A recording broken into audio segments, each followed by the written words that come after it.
afternoon, race fans, and welcome here to the season finale of Season 4 of the Dark Horse Racing Series presented by Troy Lee Designs. It's the big one here today. It's the Indianapolis 500. A champion will be crowned at the end of this race, but we will also have maybe our first multi-time Indy 500 winner, but more than likely the odds are our third different Indianapolis 500 victor. I'm Seth Cole alongside Anthony McCurry. We'll soon be joined by Matthew Rodriguez as well, but Anthony obviously here today.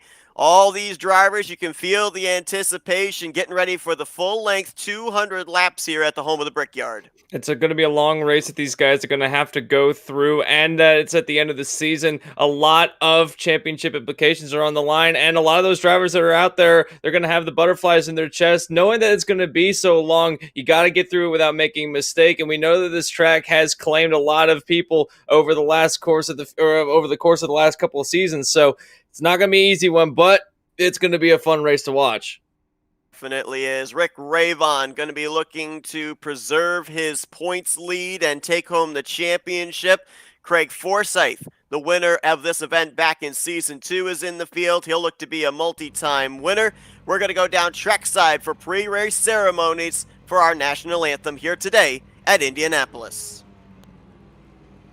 Oh, say, can you see by the dawn's early light what so proudly we hailed at the twilight's last gleaming, whose broad stripes and bright stars through the perilous fight o'er the ramparts we watched were so gallantly streaming, and the rocket's red glare, the bombs bursting in air, gave proof through the night that our flag was still there. Oh, say does that star-spangled banner yet wave o'er the land of the free and the home of the brave.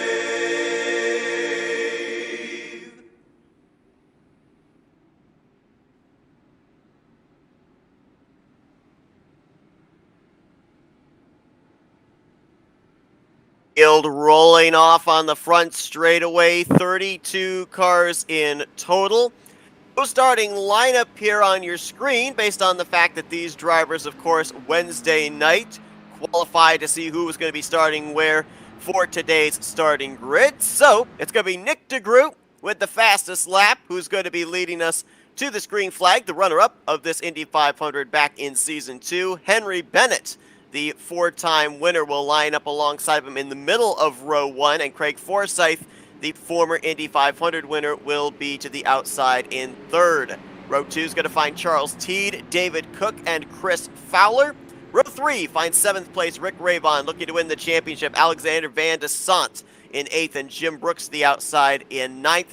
Row 4 is going to find Dylan Moskowitz on the inside. Julian Altena will be in the middle, and Scott Rankin, our broadcast colleague for the majority of the season, he's going to be on the outside of the 4th row. Maxwell Caldwell will be on the inside of row 5. Jim Herrick will be in the middle in 14th. James Watson, who ran the Indy 500 event last season as well, he'll be 15th place. Bronson Stafford will be on the inside of row 6. Eric Peterson in the middle in 17th. Benjamin Combs on the top side in 18th place. In row 7, it's going to be Gail Brooks, David Leclerc, who's looking for some Indy 500 victory after poor performances in the last 2 Indy 500 events. He's going to be on the middle line, and on the top side will be AJ Musselman. Brandon Passalacqua will be on the inside of row 8, as Jeff Heisong will be in the middle, Joseph Morales on the outside line. Carl Henderson will be on the inside of row 9. Jimmy Dryden in the middle. Mike Tellier in the 27th position. Alex Coates, Jason Hand, Mark Rebelas, and Josh Laston, as well as Ryan Kelly. Those were drivers who did not take time. They will be starting at the rear of the field as a result. You saw the iRacing pace car hit pit road. They will make 3 pace laps here under 3 wide formation, and Matthew Rodriguez driving the pace car here today, doing the driving duties. Let's see if we can get a word with him. Matt Rod's us up here in the FRN booth. You got us? Yes, sir. I'm here. All right, so obviously, big event here today. You're down there. You're able to feel the atmosphere up close and personal with these guys. What's the adrenaline rush feel like with those 32 cars behind you? I'm feeling the anxiety. I heard it pre-race, but a lot of these guys were just mentioning up and down how, during the practice sessions, it doesn't feel like that anxiety kicks up, but since we've gotten into the race session, everyone's getting 3 wide. That's the whole thing. It's gotten just so ramped up. Now, obviously, once we get to the start of the race, those cars are going to go flying by, but a long way to go for these guys, and it's been a long season for these guys, and I know that you've been around this series a lot. What do you, some of the word happening in the garage area, what are some of the things that these drivers are setting out to do here today? I've heard a lot of drivers say this is basically Talladega of Indy cars. It's going to be I think, really a battle of attrition, just making sure that, hey, you can stay out of the incidents today, and hey, you don't have a big wreck, and there's still championship implications that could happen here. Definitely are. Another thing that we're going to be bringing up here is the fact that these drivers have already, a number of them have got Indy 500 victories under their belt. What do you think the experience factor is? Are those the guys to look at? Because there's a lot of drivers here today that we've not seen during the course of the season. We've never actually seen run a race under the Dark Horse banner yet. So I'm certain that these are not what we would consider rookies. They've got some experience in these cars, but maybe not necessarily with this field, with that kind of melting pot. Are we expecting to see drivers have that courtesy early on, or will we be seeing things be aggressive at the initial drop? I can see things being aggressive from the initial drop, just trying to feel out your opponents, feel out the competition. But I think it's probably going to cool down probably around lap 20, lap 40, and everyone kind of gets in this rhythm and kind of settles in. And then about that last about 30, 25 laps, that's when we're going to see guys really just going for broke here. All right, well, we know that you're going to be on the next lap turning these guys loose. We're looking forward to having you come up here and join us in the booth in just a few moments as well. Have some fun out there in that pace car, and we'll talk to you in a little bit. Absolutely. I'll try not to wreck it. Thank you. I tried not to bring that up. Of course, last season there was some miscommunication in the drivers' meeting, and Matt Rudd, who was doing the pace car duties that time, also ended up brushing up the pace car just a little bit on the right side, but so far he's kept it off of that outside wall. Two interesting facts coming into this Indy 500, Anthony, is the fact that, number one, we've ended up having the championship basically decided when we came here into the home of the Yard of Bricks, but the eventual champion was unable to close out the deal and win the Indy 500 and the championship in the same day.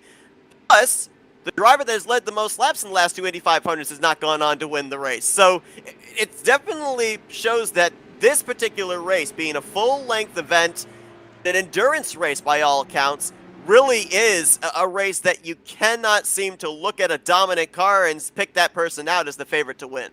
This track really doesn't play any favorites whenever you race at it, no matter what discipline you're racing it in, and given the fact that it is a long race, we've seen it hand over fist where drivers that start out well have a problem happen late in a run and it derails everything. I wouldn't be surprised if we see some of that today. That's not to say that if you have a dominant race car or you've put together a good piece that you can go on and take the entire event.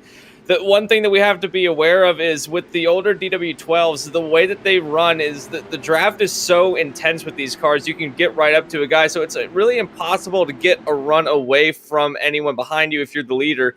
So we're going to see constant battling for position, constant battling for the lead. No one's ever, unless we have green flag pit stops, no one's really going to pull out an advantage. And even when they do, they somehow find themselves closed back up together. But for people like DeGroot, Bennett, and T that are starting on the front row, first order of business is to get off the line well, and if they can do that, then I think we're going to have a pretty good starting for the race. 33 of them lined up behind. It's going to be intense the first couple of laps. How difficult is it going to be for these guys to get themselves all organized, because this is the way they're going to be starting this race, 3 abreast, back for about 10, 11 rows. So obviously there's got to be a lot of give and take, but at the same time, there's going to be some huge closing rates. The last thing you want to do is have a stack up here at the initial start of this race. They do have the faster pair available, but you don't want to use that faster pair less than 5 laps in. It depends on how much room the safety car gives them as the initial run-up, because sometimes that they'll speed off into the distance and then allow them to have a run-up, and right now, there they go. Safety car is pulled away from the leader. Now the field goes in the hands of Nick DeGroot, and he can go whenever he wants to. Basically, at this point, we have to wait for him, but by the time they get into turn 1, I wouldn't be surprised if we see them pretty much single file throughout the top 10. Nick DeGroot finished runner-up to Craig Forsyth back in Season 2, did not take part in the Indy 500 last season. He's going to be the one to bring us to the green. Henry Bennett alongside of him, Charles Teed on the top side. Let's get this Indy 500 underway. Green flag is flying. We're underway at the Yard of Bricks.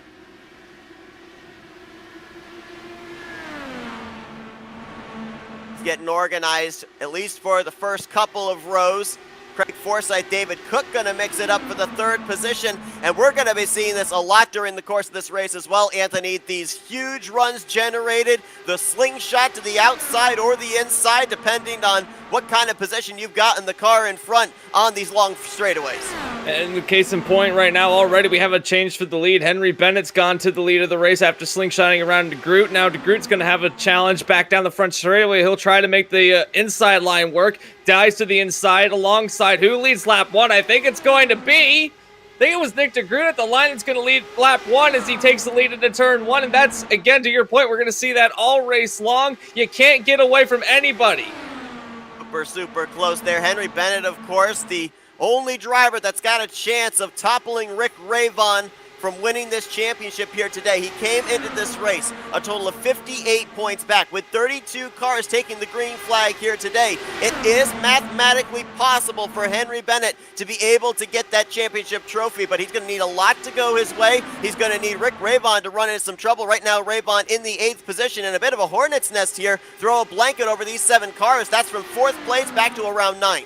He's kind of hanging back behind all of these guys in front of him, just trying to bide his time. No need to rush right now. You've effectively got the championship wrapped up if you can finish in the top 10 or even finish somewhere in the top 20. And right now he's running really well. He's up to the back of him as the battle for the lead continues. But in this Hornet's Nest right now, you've got drivers like Craig Forsyth, you've got David Cook, Chris Flower. They're all battling side by side, and this is not really the place you want to be if you're trying to preserve a race car. As he goes to the inside of Flower, this could be deadly if something were to break loose, but so far, so good for the drivers. Craig Forsyth started this race from the 4th position, the only former Indy 500 victor in the field, and when he won this event back in Season 2, he started it from the 4th position. So we'll see if there's going to be a little deja vu, a name that is notably missing from the starting lineup. We saw him in qualifying Wednesday night, and that is the defending Indy 500 winner, Matt Wagner, who of course also had the momentum with his victory last week to come into this race. So, you know, tough break there not to see the number 11 trying to get back-to-back Indy 500 victories, but certainly kind of opens the door for a couple of other guys to maybe stick their foot in as an Indy 500 victor. I don't know if you saw it a moment ago, but Rick Ravon went 3 wide to take the 3rd place position, and now he's going to lose it again to Craig Forsyth. But that's the kind of moves that you're going to have to make if you want to solidify your championship and get to the front of the field, because right now the top 2 have broken free away from the rest of the pack. And something that changes throughout the race is the dynamics of it changes. Right now we're seeing pretty well single file, but a lot of battling happening at full tilt. But as the race progresses, to your point, we're going to see a lot of drivers that you might not expect to be at the front of the field come up through and have a challenge for the lead. It all depends on how, if we get green flag caution or get green flag pit stops, rather, how that will play out. But still battling again. We got a good battle going on back behind this group. That would be, I think, Jim Brooks leading that group. That's the battle for 10th place. That's under fire at the moment. Jim Henrik right behind him, or Herrick right behind him. So these drivers, the top 10 is bookended by group, but he's so far back from the rest of the guys, it's going to be a little bit before they can catch him. So we've got Scott Rankin, our broadcast colleague in this pack. Bronson Stafford just at the tail end of it. So that is 11th back to, actually 10th, I should say, back to the 13th position. A number of drivers have kind of fallen back into their own little groups, just maybe kind of riding for the early going, making sure that they keep their equipment in check, because you certainly don't want to have a torn up race car at least before the halfway point. You got the faster pair available, but we've even seen in the past Indy 500s where some of the most violent wrecks take place in the final 50 laps of the race. So you might even want to try and preserve the race car and keep that faster pair until that point in time. We've had a total, I believe, of 18 cautions in the last two Indy 500 races. And that's a lot of yellow time spent under yellow, but these drivers right now, again in ride mode, like Seth mentioned, someone that I'm trying to look for on my telemetry but haven't really been able to find him is Robert Milecka. I don't think he's got to be in the field somewhere, surely. You were told Wednesday night he wasn't going to be able to make the event, so that's a couple of big names there in Wagner and Milecka that are not here to try and pick up an Indy 500 victory. And Milecka's got, I believe, the record for the amount of poles this season. As I'm looking here, he's got a total of 6 poles this season. So that's a big name to not have in the field, and another big name that won't put the running in for the race win. Now, someone else that's had quite a few good runs is Henry Bennett. Again, like we mentioned, he's in the battle for the championship. He mathematically is possible, but still very, very close to get to it. He's had a fair share of wins, including a win. I believe his last win was actually back at the Canadian Tire Motorsports Park. So it's been a while since he's had a win, but running well right now, he might be able to take the biggest race of the season.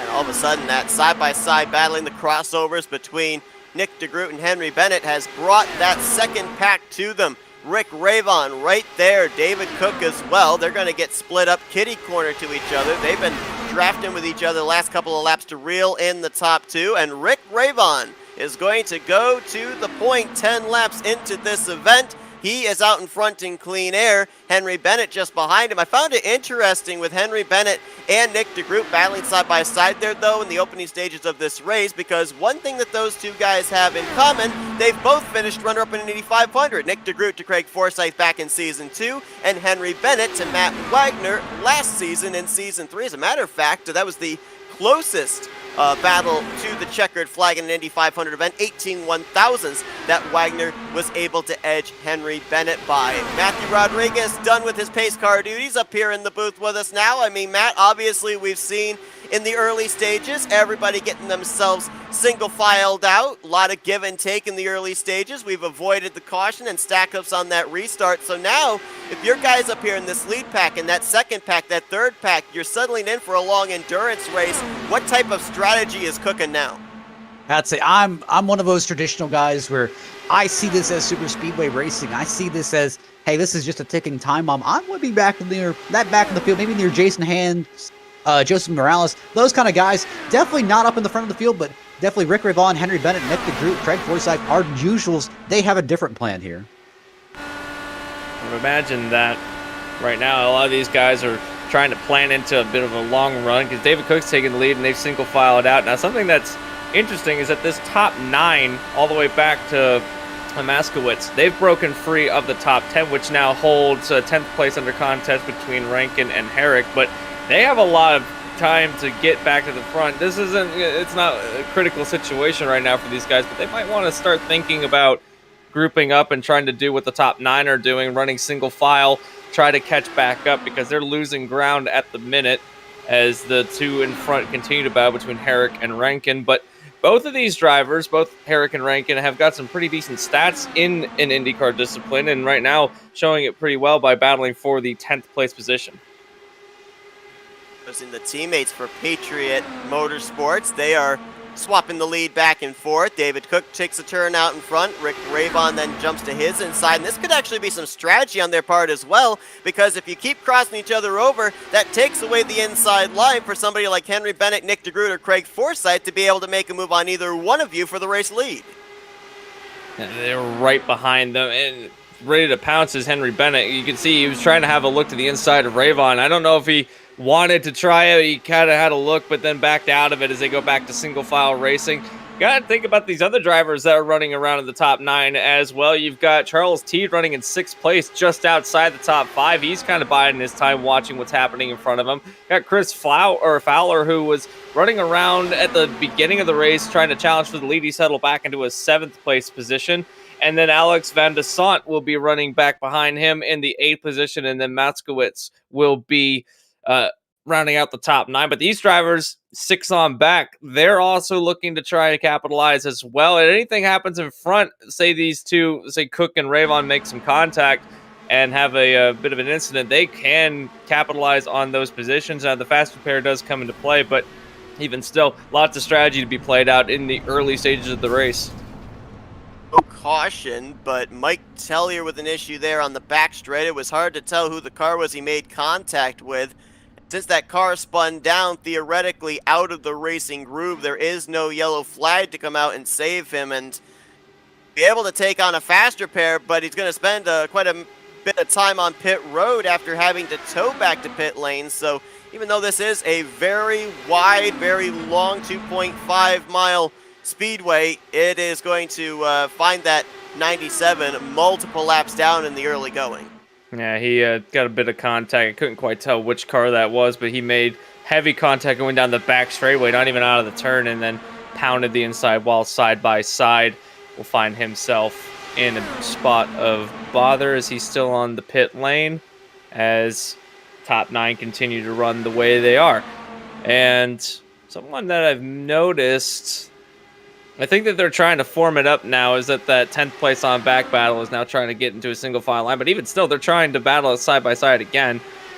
But Seth, I want to pose the question to you. Once you get into a long run like this, it's kind of easy to just muscle memory around this track and not think about it. And sometimes these drivers will lose a bit of focus when they get into just the long, monotonous run. Although some of the times that's not the case. You're very alert of what's happening. But for these long runs, how do you keep your mind in the sense of, okay, I got to get to the front, but I have plenty of time to do it? Do you spend most of the time strategizing, or what as a driver do you normally do? I think the first thing you do, to your point, is you don't let yourself mentally get into a lull. Oh, we got a car in the wall.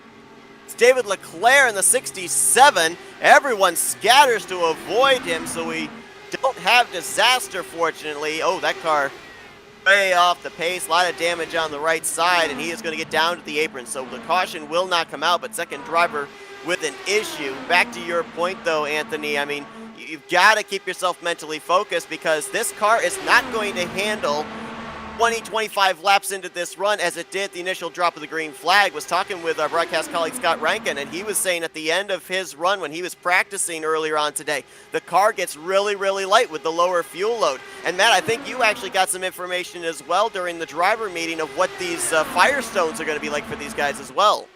Absolutely. Right now, tires are not really a factor until we're about over 35 laps. The big issue is, I really tried to push the memo of, hey, if someone's really brave enough, can they just skip tires altogether and really just take fuel? But the issue is it really just kind of has an arrow push that pushes you up the hill. And if you're trying to chase someone down in draft, that back end will start to step out. That's kind of what happened with David Leclerc. Actually, just got a bit high off the racing groove and gotten up into the light gray stuff, and then ended up just running out into the outside wall. It looks like an unassisted incident for Leclerc, and I think he's actually taking it behind the wall now. Yeah. This has been such a tough event for David Leclerc. Mentioned during the starting grid that he has had misfortune after misfortune in the last 2 Indy 500 events. Finished 24th of 24 drivers back in Season 2, finished 25th of 30 drivers last season, and going to be the first one in the garage area this year. So he keeps having some really good qualifying attempts for the Indy 500, but one way or another, this yard of bricks just does not seem to be in the favor of that driver. I mean, think of Leclerc's past. I mean, he has been one of the fastest cars on track week in and week out. However, his luck and his patience, those are two things that he really just does not show, and unfortunately gets him into more trouble than it helps. Right now, the first driver to go out, and I mean, it really takes a toll on a driver when you have an event like this where it just doesn't seem like no matter what you do, you find yourself in these tough situations. It can be demoralizing. That's not to say that he's not a good driver. He's a good driver and is right, but it when you get into an event, you always associate the event with bad luck, and then when something like this happens, rather than trying to push through it, I don't blame him for trying to back out of it early. I honestly don't. Leclerc ran full-time last season. This today would have been his first start of season 4, and it ends early, not even really 20 laps into this 200-lap event. The number of guys towards the rear of the field, as mentioned, that we have not seen during the course of the season. As a matter of fact, we've not really even seen them during the course of the time we've covered the Dark Horse Racing Series. Carl Anderson in the 42, Julian Altena, the 31. We talked with him during pole day qualifying on Wednesday night. Jason Hand in the 00. But let's bear in mind as well, I've talked about this to you, Matt, when you were out there pacing the field, about these guys maybe not having a lot of experience racing with all these other drivers that race each other week in, week out every Wednesday night. But they did have a carb race or carb day yesterday, so that would have been an opportunity for a bunch of those guys to kind of get familiar with the racing styles of the drivers in this field. Absolutely, and what I heard from that is it was kind of a mixed bag where some of these drivers, they just weren't used to racing with each other, where I remember Charles Teat ended up in the fence on the front straightaway at the end of one of his carb races. So you got to wonder how many of these drivers know each other from different leagues, how many of these drivers know each other and how their racing styles are. I mean, think of Scott Rankin. Scott Rankin's been in the booth all season. This is his first race with these guys. Chris Fowler in the 7th position. He's another new face in the field that we've not seen before.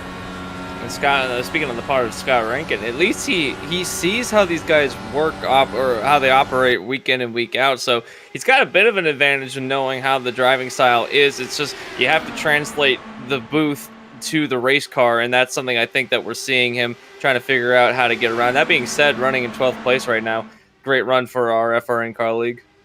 So far, to my knowledge, he's not clipped the grass over in turn 1, so he's doing better than he did on his first attempt of qualifying Wednesday night. I'm figuring out where it was funny because I think he was in the booth talking about how one of his sponsors today is a lawn care company, so it fits the bill. 30 cars right now on the lead lap of the 32 that took the green. Leclerc out of the race. Mike Tellier's returned to the racetrack, albeit 5 laps down. Now remember, we do have lucky dogs here, so we've ended up having a total of, as I said, 18 cautions in the last 2 Indy 500 races, 11 back in season 2 and 7 last season. So there is the possibility, slim, but the possibility that there could be enough cautions to get Mike Tellier back in the lead lap by the conclusion of this race. I'm sure a few drivers are hoping that we don't get that many cautions, that many opportunities. But it's very realistic just knowing this is a 200-lap race and how long and how hard people will start the battle within that last 50-lap window. Right now for the 10th spot, Brandon Pasliqua, Jim Herrick. And we were talking about the fact, I think, Anthony, you touched on it, where these guys could get themselves single-filed up and maybe get up there to that lead group of 9. But I remember us documenting this a lot last year's Indy 500, the fact that it's easier said than done when you've got that big of a run on the car in front of you to have to run. Oh, wow, big hit. Car in the wall at the pit entrance. That's Max Caldwell.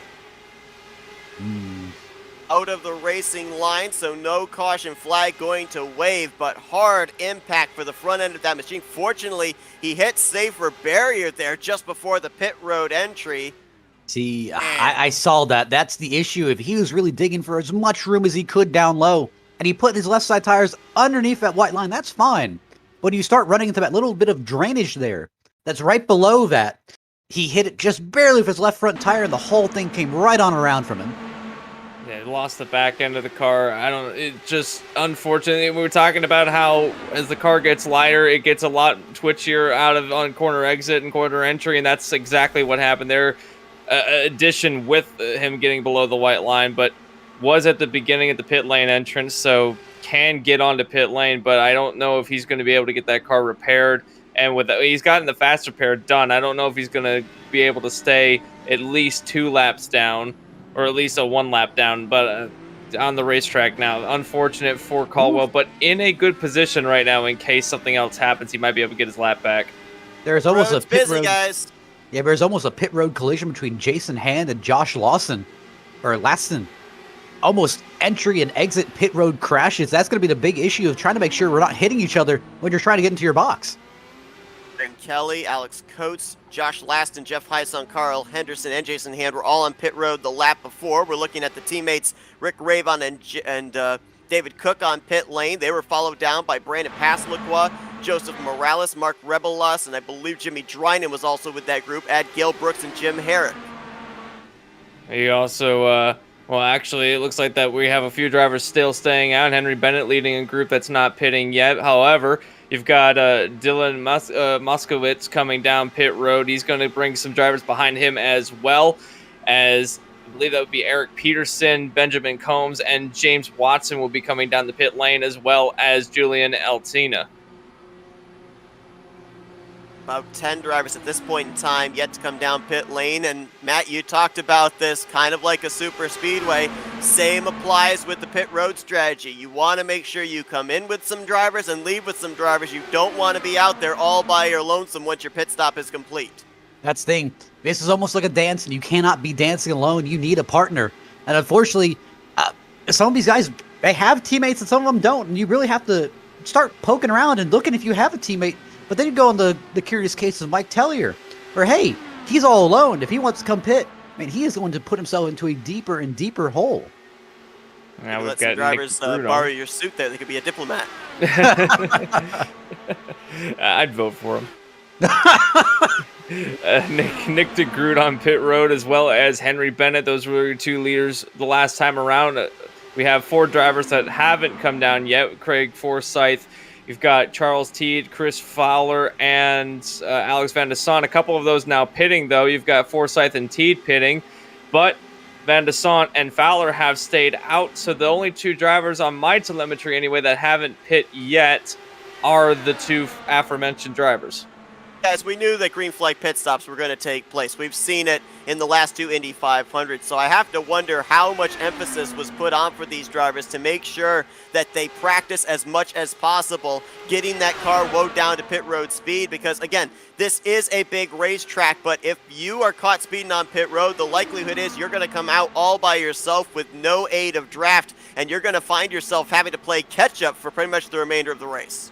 I mean, you also got to use your head a little bit where, I mean, listen, Indy pit road is not the easiest pit road, and if you're a rookie to this and you're not that familiar with the track, or even a brain fade sets in, there's a bump at the entrance of pit road that will throw some of these new guys for a loop, and it will just turn your car right on around. You'll go nose into the inside wall. Not only that, but the pit lane entrance is a thin pit lane entrance, and you have to go from 225 miles an hour all the way down to, I believe our pit lane speed limit here is 70, so having to have that kind of whoa up to get on. It's either 55 or 70. I couldn't remember which one it was, and I think it's actually 60 miles an hour is our pit road speed limit. So having to get down from 220 to 60 is not an easy feat for any driver, especially when the pit lane entrance is about half the width of the actual racetrack. You saw right there, not only getting onto pit road can be an issue for drivers, but getting into your pit stall as well. The 20 of Chris Fowler was leading Alex Van de Sant down pit lane, had to back up just a smidgen to get into his pit stall, and now he comes out of pit road behind Van de Sant as Rick Ravon takes the top position back. I know that obviously you've got those concrete pit stalls there, and you talked about, you know, the tire heat building up in these machines and causing the aero push. How much does the tire heat cause for drivers to slide into their pit box? That's the thing. It's, if I'm correct, Indy has a concrete pit box, and the concrete pit boxes do slide a little bit more, especially with hot tires. And that's the one thing is this concrete very slippery, as opposed to maybe let's think of Auto Club, or let's think of Milwaukee. Those kind of tracks where they kind of have a more traditional type of pit road. They all got it back down to pit road speed, though. Nobody hit with a speeding penalty this first time around. As expected, it has certainly spread the field out even more so than what it was when the pit stops began. You've got 6 drivers rather up in this lead pack. David Cook, Rick Ravon, Craig Forsyth, Henry Bennett, Nick DeGroot, and Charles Teed. Then you've got the second pack forming up. Well, not much of a pack. It's just the 2 cars of Chris Fowler and Alex Van de Sant. Dylan Moskowitz is all by his lonesome in the 9th position. And then you've got the second big pack, Jim Herrick, Bronson Stafford, Eric Peterson. They're about to have about 3 or 4 more reel them in, make it about a pack of 6 or 7. As they continue to run around the racetrack, got a couple drivers all by themselves. Van de Sant and Fowler coming down together, and then they came out together. So the benefit of that is that they'll be able to have at least someone that they can get some slipstream off of as they run 7th, 8th. Other drivers such as Dylan Moskowitz is running all by himself in 9th place. He's going to have to play catch up in order to get back into draft range for the guys in front of him. And then you got a pack behind with Jim Henrik that's still leading the race, or still leading the race for 10th place anyway. Bronson Stafford, who's jumped his way up through several positions, now finds himself in 11th. A good recovery drive, or not really a recovery drive, but a good drive right now for the 61 as he now crosses into the top 10. And Eric Peterson, I don't think we've talked about him at all today. He's now found his way into 12th place right behind these guys, along with Jimmy Duranen, who is running in 13th, leading a pack in 13th, but now that's going to be taken over by the 21, who, by the way, lost a lot of positions that last time by, as he had a fairly slow stop himself. Actually, let me go ahead and break in here. I mean, let's go ahead and focus on Jimmy Duranen here, where Duranen, I think we can all agree here, he's had a pretty up and down season. Some highs, definitely some lows. But I mean, just look at him already. I mean, up 13 positions from 26. I mean, that's a good drive already. And this is really a sleeper race for him, where he's done well in the past. There's a couple of guys that might have been waiting for that first round of green flag pit stops to pick up track position, as you mentioned, drying up 13 spots. Ryan Kelly, who's just back there on the top of your screen. That 13 car has moved up 15 spots from his dead last starting position. And also Josh Laston has picked up 9 spots since the drop of the green flag. Alex Coates also up 9. So number of guys that started towards the back are now making appearances up inside of the top 20 after the first round of pit stops. Got drivers running at the back of the pack who have had some pretty down on their luck moments. You've got Max Caldwell, who is now back on track, running in the 30th spot. We'll be rounding out the drivers that are still on the still running around the track. He is a lap down to the leaders, however. I believe either that or he is just on the very, very tail end of the lead lap. Mike Tellier is still sitting on the pit lane. He's in 31st right now, and David Leclerc is out of the race officially, is the first retiree of the race. Joseph Morales running in 28th, all by himself, trying to catch up to Carl Henderson running in 27th, who has fallen off the lead drafts quite a bit, as you've got a duo in front of them of Rebelas and Altina. Altina was one of the drivers that we mentioned coming into the pit lane earlier and had a temporary top 5 position, but now has fallen all the way back down to the 25th. Jeff Highsong running in 24th, James Watson 23rd, and Josh Letson, Brooks, and Musselman, they'll go into the top 20, and then you have the drivers in the middle of the pack that just riding it out. And I wouldn't count these guys out just yet, because it's a long race. You could end up getting up to the front of the field pretty quickly if we have yellow come out, or if we have some more pit lane shenanigans. Julian Altina. Go ahead, yeah. All right, so Seth, do you want to go ahead and knock on wood before we mention Eric Peterson, or? Oh boy, I mean, I'm trying the best I can not to talk about Gale Brooks. I mentioned, the Gale Brooks jinx that I put on him last season and how he's been doing good this season. So I'm going to leave both of them alone. So I'll go ahead and I'll kick the barrel a little bit. So Eric Peterson, obviously kind of a pretty, I guess, quiet race here. He looks like he's lost the main pack of most of his teammates, but currently running a respectable 11th place, up 6 positions from the start. And Eric Peterson, I don't know really how to preface this. I mean, he has lost races in every which way possible. Even last season, he had to struggle in the top 10. It was almost like 3 races left in the season before he had his first top 10. And how do you just kind of shake that bad luck, or, kind of just recover from that and keep yourself going? I think that more so would be the fact of just approaching this race with the fact you've got, the mindset you got nothing to lose. I know that I've mentioned this, I think, even last week at Texas, watching basically a 2-driver battle for the championship. There are guys all the way peppered through the top 10 that want to finish out the season as best they can, the highest they can, in the point standings. But if you're a guy like Eric Peterson, I look at other drivers that are there in the point standings, like a Gale Brooks, like a Jeff Highsong. These are guys that have had consistent seasons, but they haven't found victory lane. And I look back at the last two Indy 500 events where we've ended up having the race winners kind of come from out of nowhere in the closing stages of both those races. I'm looking at this Indy 500 and saying, hey, this is a great opportunity for me to go out there, be able to end the season out with the W. I'm going to be at my all-time most aggressive here and see if I can eke one out. Speaking of people that want to go out on a W, I was looking through the stats, and every driver who's won a race this season is a multi-time winner except for one driver, and that would be the guy in the 5th place, Nick DeGroot. He won his race back a long time ago, back in July, in fact, at Kentucky, and it's been pretty dry in the win column for this driver throughout the rest of the season. So he's looking to go and get a win here today, and he could potentially cap off the season as a multi-time winner as well, which would mean every driver this season would be a multi-time winner. Going back on the Nick DeGroot, I mean, Nick has had a tough time ever since about 2 seasons ago. He won the championship, ran away with it pretty well. Then season 3, I mean, he really fell off. I mean, there was just race after race after race where he'd continuously have issues. Wasn't even a championship factor. This season, he kind of got himself back into that same form that he did in season 2, but just has not been there.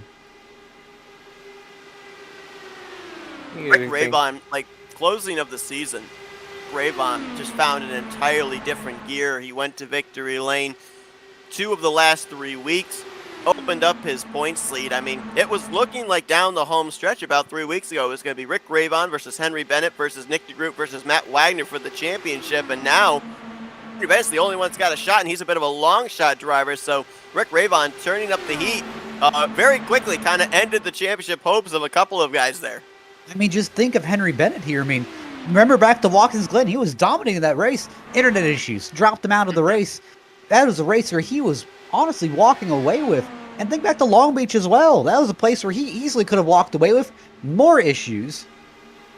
Yeah, Rick Raybon, ever since Pocono, has really capped off the season well. I mean, that was his first win of the season, and then he went on to win 4 more races afterward, both at Milwaukee, Phoenix, Iowa, and Long Beach. Ironically, the only race that most of the races that he's won this season have been on the ovals. Only 1 road race so far this season. So great stats at the road or at the oval circuits, and right now in a pretty good position in 2nd place, just kind of riding it out with David Cook in 1st place. So Henry Bennett's also right behind. We were talking about how he wants to cap off the season well. Was in a championship battle. It's looking more and more unlikely that he will be able to get this championship. I'm not going to say he's outright lost it yet. He hasn't lost it so far, but getting a bit more distant to try and get it. But even still, he wants to cap off with a win. Everyone wants to cap off with a win, but I think it would be more special for Henry Bennett given how his season could have gone and how it did go. Well, let's also document about Rick Raybon, though. This season has not been a walk in the park for him. If you go back the weekend of Worldwide Technology Raceway, he wasn't even in the field because contact in the back. I'm sorry, Seth. Looks like Jimmy Dryden almost got sent into the wall. Been around the 20th position. There's Watson in the mix of this area. AJ Musselman just up ahead. So nice job there by Dryden. Keep it together. But going back to the point about Rick Raybon, wasn't even in the field at Worldwide Technology Raceway. Why? Because he had been hit with the COVID-19 epidemic. He was not feeling his best. He showed up about 40% better the following week, Canadian Tire Motorsports Park. Finished 2nd place in that race to Henry Bennett. The following week, back to victory lane he went at the Milwaukee Mile. So it has not been smooth sailing for Rick Raybon. He's had to mount a bit of a comeback as well. As a matter of fact, if I recall correctly, Rick Raybon twice this season was leading the points and lost the points lead the following week after taking it. So it's been a scratch and claw season for the driver of the 2 car as well. It's been a walk in the park, and you can really kick your legs up and really relax.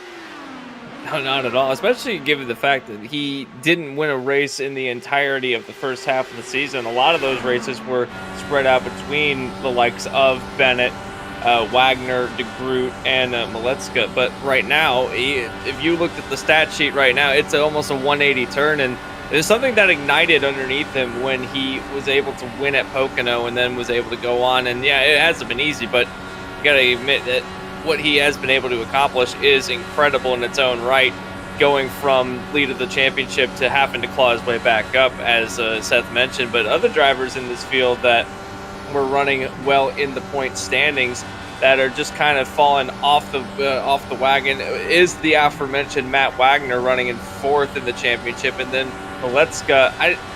It seemed like there was a paradigm shift about halfway through the season, and he's going to cap his season out 5th place, not even in the field tonight or today. Riding on board with Alex Van de Sant, currently in the 7th position. Van de Sant back in season 2, a 4th place finish here from a 17th place starting spot.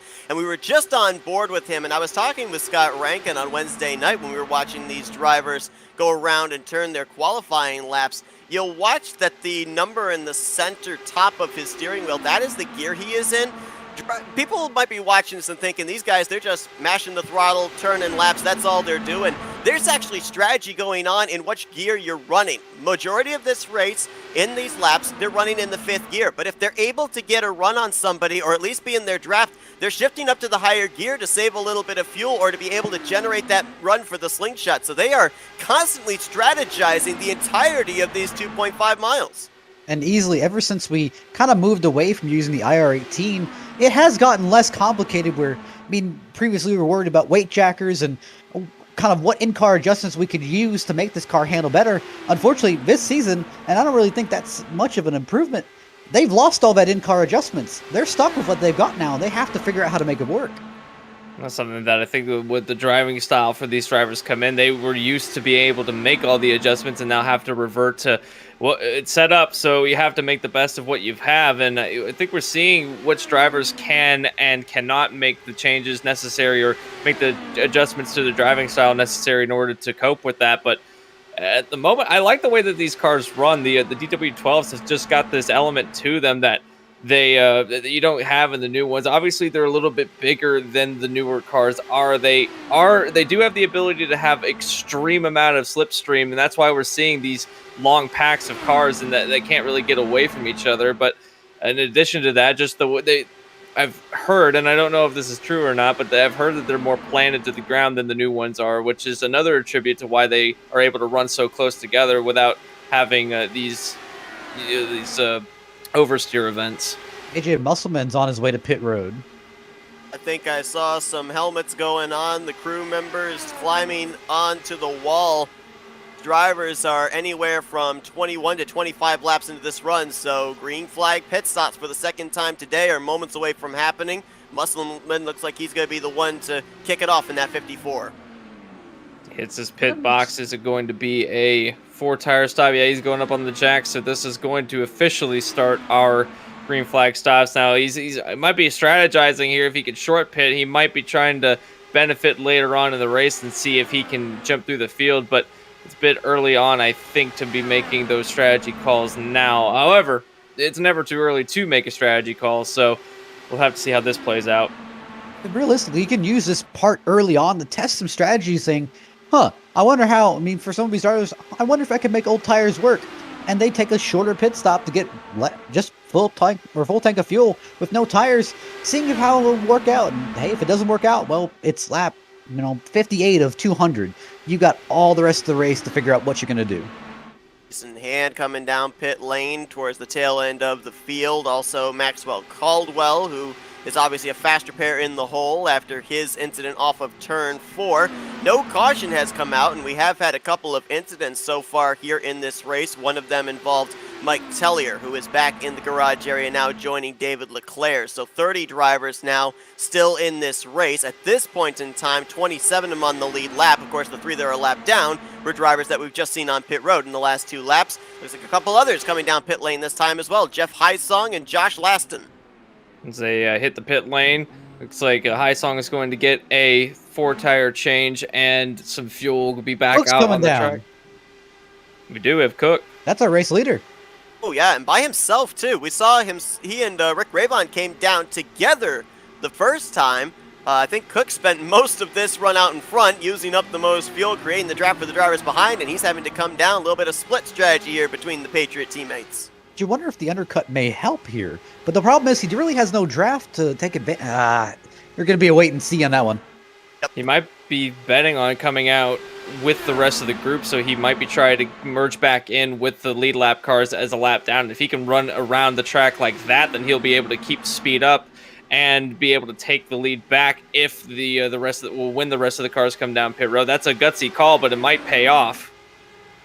Let's remember that David Cook, he kind of came in around mid-season, a teammate to Rick Ravon. He's been doing a lot to help Rick Ravon be able to grow his points lead for the championship. Now that Ravon comes into this race with almost the championship secured, you've got to wonder if now David Cook says, all right, buddy, I've helped you out enough. Now I'm going to play my own strategy and see if I can get my first win of my Dark Horse Racing Series career. I'm a little bit more on the team mentality of me. I'd rather 100% make sure we get this championship locked in because, like you said, he's pretty much, as you see Rick Ravon go on down the pit road, but you pretty much said, yes, Rick almost has this championship locked up, but there's still that little bit of chance where Henry Bennett can sneak his way in and really shatter everything.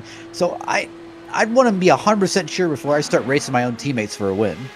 I would say if you're Rick Ravon, the one thing that's going to help your cause is seeing more drivers make that hard left-hand turn to the garage area. Tellier and Leclerc out of this race, so nobody will be able to finish any lower than 30th position.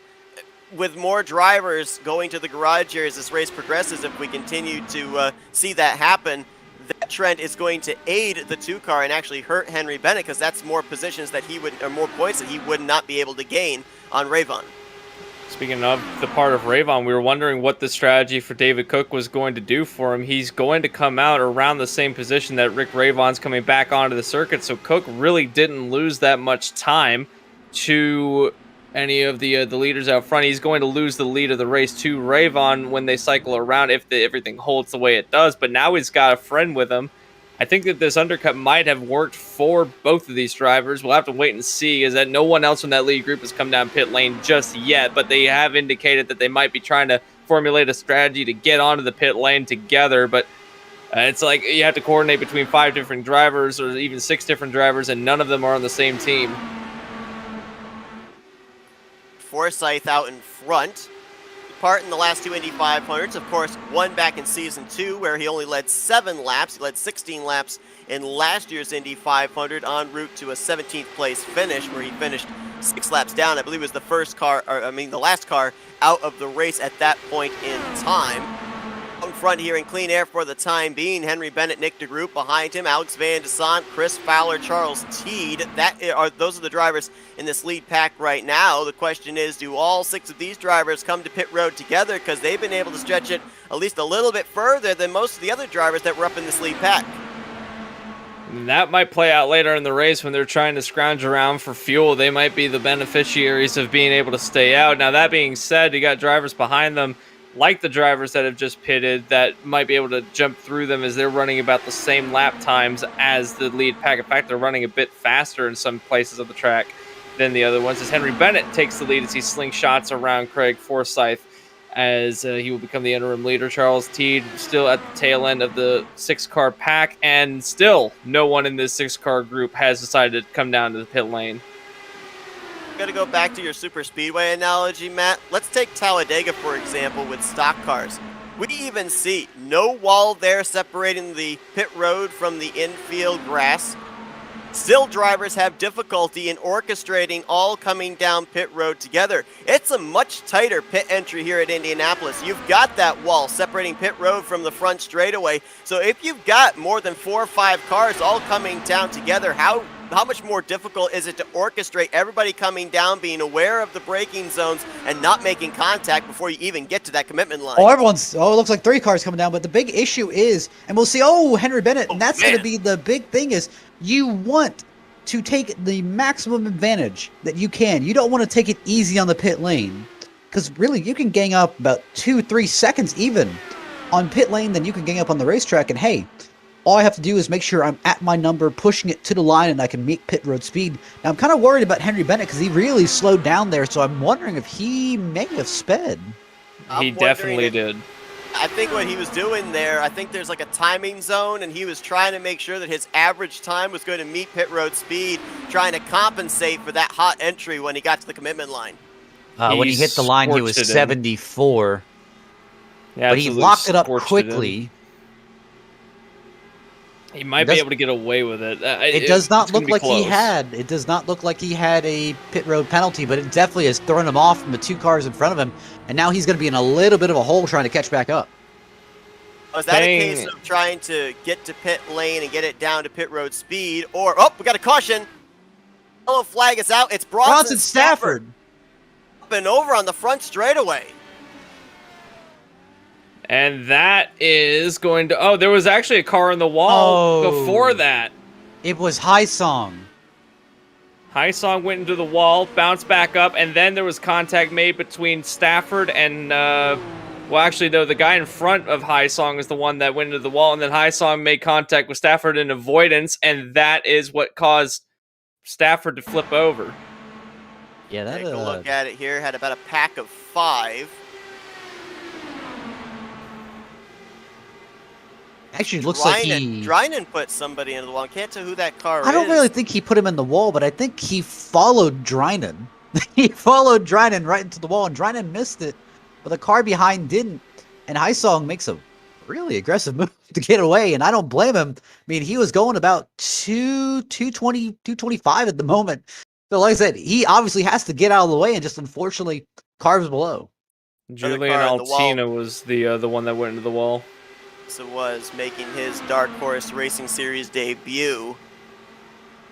Some heavy impact to the right side of the machine. Wow, that is a wild ride for Bronson Stafford. Not only hits the inside wall, but then the front wing area catches that little opening there in the pit road wall, which sent him flying onto the front straightaway. Big crash for the 61. And it was just an accident, pure and simple. I don't think there's anyone to blame for that one. It just ended up having it was wreck avoidance, and there was just not enough room on the racetrack. And it's something about that pit wall jetting out on the racing surface that you can't really go down to the low side of the racetrack too much. You're going to run out of room. And Stafford is the one that ended up with the worst of it all. That is a wild ride for the 61 machine. Caution out for the first time here today on lap 67 of 203. So this is good news for the guys that had pitted before this. I think there's a few drivers that have not come down yet, including Fowler and Van de Sant. Charles Teed is another driver that hasn't come down yet, and I don't think that Forsyth has either. Drivers that have come down are obviously going to be Rick Ravon, David Cook, Scott Rankin, I believe, has come down the pit lane, and a couple of other drivers that were running in that top group have come down as well. So the drivers that did come down, it did pay off in the long run. It's just that now we have to figure out who has to come down still and who doesn't. I think everyone else has made that choice or in that pit stop now. He's sitting on pit road, but I believe we are able to talk with Bronson Stafford after that wild ride. Bronson's the guys up here in the FRM booth. You got a copy? Yeah, I got you. Man, I mean, obviously I can hear the disappointment in your voice, just kind of riding things out in the early stages. Wrong place, wrong time there with a couple of cars getting into the wall. But man, I mean, that wreck looks scary from up here. What was it like being along for that ride? I didn't know where I was until the car stopped. I just knew I was somewhere on the track, and yeah, unfortunate. It's my own fault I got put back there. I messed up my pit entry and had to burn the fast repair just due to nose and rear end damage, and just got stuck behind Drynan and High Song, and the 31 got the wall. High Song turned left to, avoid, and I think a part of netcode might have got me a little bit too. I'm not sure. I haven't fully watched it, but I had nowhere to really go and just got the pit wall and flipped. So unfortunate. You still got, I believe, a fast repair, although you're waiting for the tow time to finish on your machine, but you might be able to still get back out on the racetrack. Do you think that you'd be able to just claw away something out of this, or do you think that this might be day done for the 61 team? I actually just burned the fast repair just before from messing up the pit stop, so I do not have one, so the car's dead. It's a crunched can. It's seen much better days. So I think that's day done because it's going to be there for about 40 minutes. Tough break, obviously, here early on in this Indy 500, Bronson. Obviously not the way you wanted to end this thing for sure, I know, but thanks for talking to us. Yeah, thanks for having me. It's been fun while it was going. The track's fun. It's just unfortunate. So Trying to figure out what's going on here. Obviously, with that caution coming out during the green flag pit stop cycle, a couple Looks of like a cars that wave appear to be around. going around. Yeah, Fowler in the 20, Van de Sant in the 317. I think Nick DeGroot's also gone around. Yeah, it seems like we've extended the caution a little bit, just trying to figure out the running order since this, like you said, Seth, it did not come out at a very opportune time. And right now, everyone's kind of scattered with standings and trying to make sure everyone's where they're supposed to be. Fowler's going to pick up the pace car. I think he is going to be the race leader here. When we go back green, Van de Sant, Teed, Forsyth, and Nick DeGroot, I think are going to be the top 5. You see a car going around the outside of the pace car. Believe that was the 21, I believe, Brandon Passalacqua.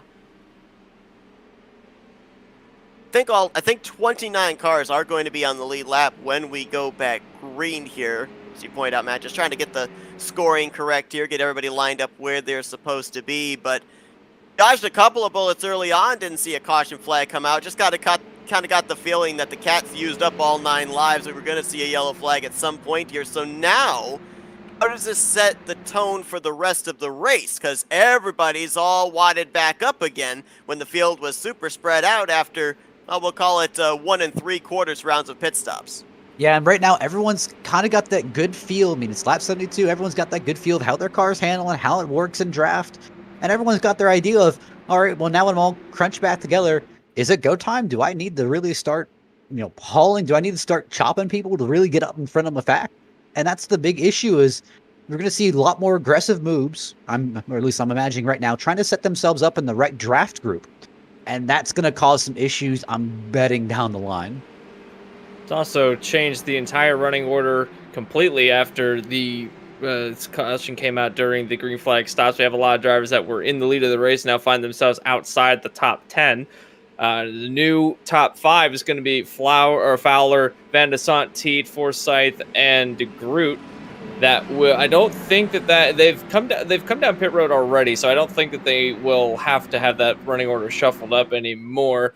That being said, the guys that pitted before then also came down the pit lane, such as our 2 former leaders, Ravon and Cook. So that being said, everyone now seems to be on the same pit strategy. What does this play out for later in the race now that everyone has tried the undercut, saw that it could work after Ravon and Cook did not go a lap down and in fact ended up in the same place? It could end up playing off for these drivers being on the same strategy. We'll have to wait and see as the safety cars pulled in. We're back under green flag racing on lap 73, and Fowler wasn't waiting around. He's gotten up to about make that 2 to 3 car length lead. Yeah, that point you bring up there, Anthony, I'll just kind of bridge this over to a point that Matt made earlier as well. I mean, Matt, obviously, with Anthony bringing up the point of that undercut strategy for some of these guys, that caution coming out, not working out for them at least this time. Still a long ways to go in this one. So is the experimentation process over, or is it going to be happening again here if we have maybe another round of green flag pit stops? Not even close. You see almost Rick Ravon shove it 3 wide in the middle of Benjamin Combs and Nick DeGroot. Looks like Jim Brooks. But the big thing is you never stop experimenting. Because here's the thing, track conditions change, your car changes, situations can change, so you're always going to be trying to push it and see, is this going to work? Is this going to stay? And just because it doesn't work at one point of the track doesn't mean it's not going to work at another point or a different time. Might mean nothing, but I think that if you're going to be in a restart in the closing stage of this race, you want to be up inside the top 7 or top 8. Because I remember this was a trend that we had last season's Indy 500 as well, where the top 6, 7, 8 drivers, they'd be able to get away. There was a little bit of a checkup from about 9th place on back, and that's how you would end up having the 2 lead groups separated from each other by anywhere from 6 to 10 car lengths. So we're seeing that even at this point in time here as well. You've got right now, I think, 6, 7 cars up in this lead pack, and then all the way back to Eric Peterson in 9th place. So I'm going to drag your attention to this top 10 battle. I mean, there is like almost a gaggle of angry hornets back here. Everyone wants to get that top 10 position so they can start working up the field, but it just seems like a lot of disagreements. People want to get by, but they just don't have the power to. Now, one thing that they do have this time around as a benefit that they didn't have the last time by was Eric Peterson is a bridge between the top 8 and the rest of the field. So they're able to get some of the slipstream off of Peterson, and Peterson in turn is able to get some of the slipstream off of Herrick. So I don't know if they'll die down to the back of the pack as much as they did the last time around, but if they continue to battle like this, they are going to lose a lot of time. We saw that the gap had opened up before the first round of green flag stops. The gap had opened up to almost 6 to 7 seconds by the time that they came down. That was in a 33 lap span, so you can imagine what it would be like this time around. But again, Peterson in the middle there, I don't know if he's going to be much help, as I think he's lost now the contact with Herrick. I can tell you, the one guy who really loved that caution had to be Henry Bennett. After those pit road issues, I mean, this is a great reset button where he didn't lose anything and he still kept to keep his track position and get right back in the thick of the battle. And at this point in time, running ahead of Rick Ravon, not by much. Right now, Bennett in 6th, Ravon battling with his teammate David Cook for 10th place, but at this point in time, does have the track position on the 2 machine. Another driver that obviously would have loved the timing of that caution was Alex Van de Sant. He and Chris Fowler, along with Teed and Forsythe, they were the 4 that were still out there on the racetrack. And so when the caution came out, they were the top 4. When everything cycled around with everybody coming down pit road and topping off the fuel tank behind them, they came out as the top 4. And Van de Sant led 50 laps here back in Season 2. That has him 4th on the all-time laps led list here for the Indy 500 behind Polo Hernandez, Henry Bennett, and Nick DeGroot, who's got the most with 94. That was also back in Season 2. But Van de Sant, we saw him, Matt, back in Season 2.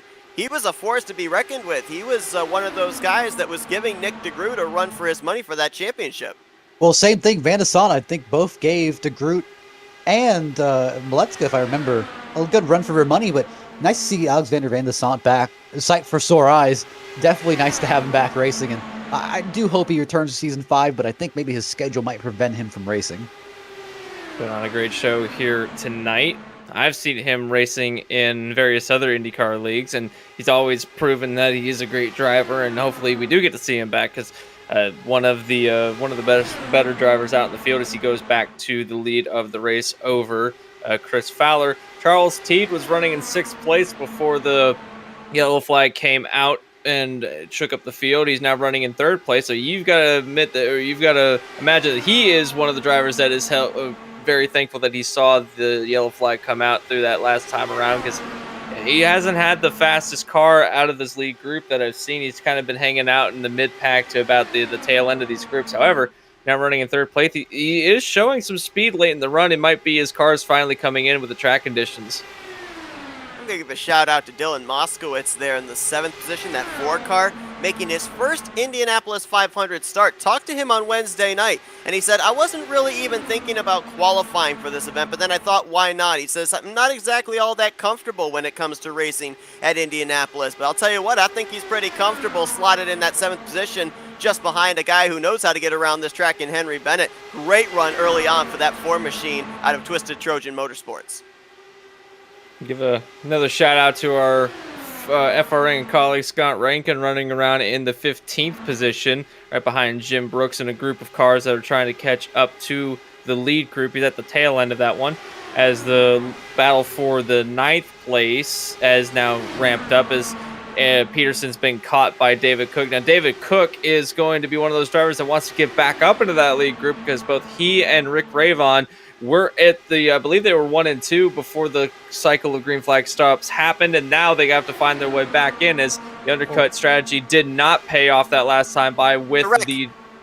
In turn 2, sorry to cut you off, Jimmy Drynan has pounded the outside safer barrier. Caution flies now. 93 is upside down. Oh, big crash. 2 cars involved. Tenna in the 31 is the car upside down on the right side of your screen. Mark Rebelos, the 93, smoking, badly damaged, and actually crabbing on the apron of 3 and 4. What in the world went on here? I'm looking at that wreck between the 31 and the 93, and Oh, Alcina never turned. I don't know if it was that his steering was broken. The Go back and look 31. at both incidents. Let's look at first the Drynen wreck. Oh, actually, Drynen rode the wall from turn 1 all the way over to turn 2 here as he really never made the corner off of Yeah. turn 1. I've been noticing Dryden run about a line higher than everyone else in most of these corners, and I was wondering when they was going to finally come back to bite him, and it looks like that was the case. It's the safer barrier all the way from the center of 1 and 2 over to the exit of turn 2, and now we'll look at what happened up there into turn 3. Hard hits for Rebelos and Altena. I think Altena had a tire go down or something. The car just did not turn to the left into turn 3, and that is heavy impact. So I'm looking Is at that a hardware Altena. failure? Would that do Yeah, it? I'm looking at Altena, and Altena's saying it's a part of his VR headset was having issues. Because I'm looking at Altena's steering wheel here, and I don't ever see it turn to the left. I wonder if he just had a hardware failure where his vision just kind of went out and couldn't see where he was. That's a tough break. Smack right into Rebelos, and they both end up flipping down into turn 3. And thankfully, it was towards the back of the pack, and no one else was involved. But that is some heavy shots to these two drivers. Now the good news for Mark Rebelos is he still had a faster pair to fall back on. Altena, who was involved in that last caution off of turn 4, he used his faster pair at that point in time. So with the violence of that hit, pretty safe to say it is day done for the driver of the 31 car. Yeah, he has officially gone behind the wall now as our 4th retiree of the event. So not too surprising given the fact that the amount of damage that was on that 31 machine is have drivers that have made their way onto pit road and actually has shaken up the top 5 quite a bit as some drivers stayed out while other drivers came down. Everyone from Chris Fowler on down came down to pit road, but Teed, Musselman, Coates, Pasoliqua, and I believe Van de Sant would have been the first one to pit. So 4 drivers staying out this last time by. That said, drivers never stop experimenting, and we're starting to see some experimentation here as far as pit road strategy under caution. Now, Teed down to Pasoliqua, they have roughly about 12, 13 green flag laps on their tires. We're not going to count the laps that they've done under pacing here, so we'll see if there's going to be a difference of the grip available for these drivers, especially if we get into a long green flag run towards the close of that long green flag run. I believe that we do have Julian Altena, who was involved in that last caution, available. Julian, it's the guys up here in the FRM booth. You got us? Yeah.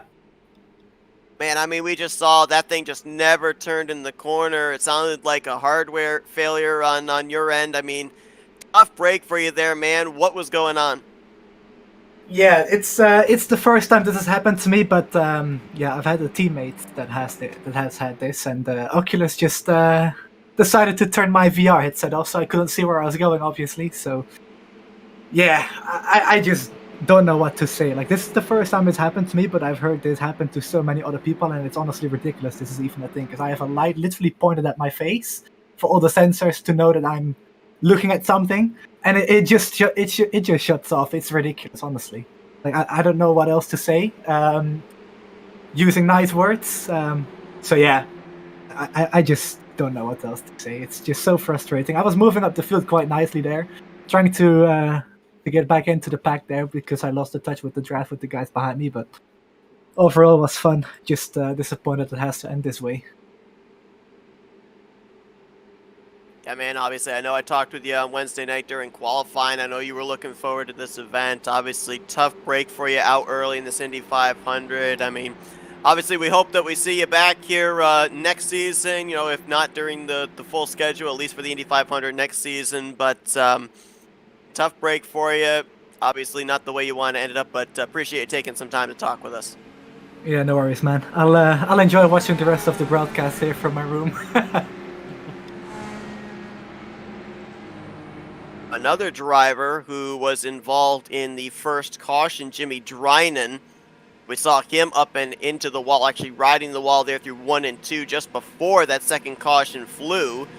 He's actually taken his car back to the garage area as well, as he had used his faster pair after the first yellow. So they're starting to pile up back there in the infield. Jimmy Drynen Julian Altena, who we just talked with, Bronson Stafford, Mike Tellier, and David Leclerc all out of the race at this point in time. 27 cars still scored in the race, 26 on track, and those 26 on the lead lap as Charles Teed gets us back underway.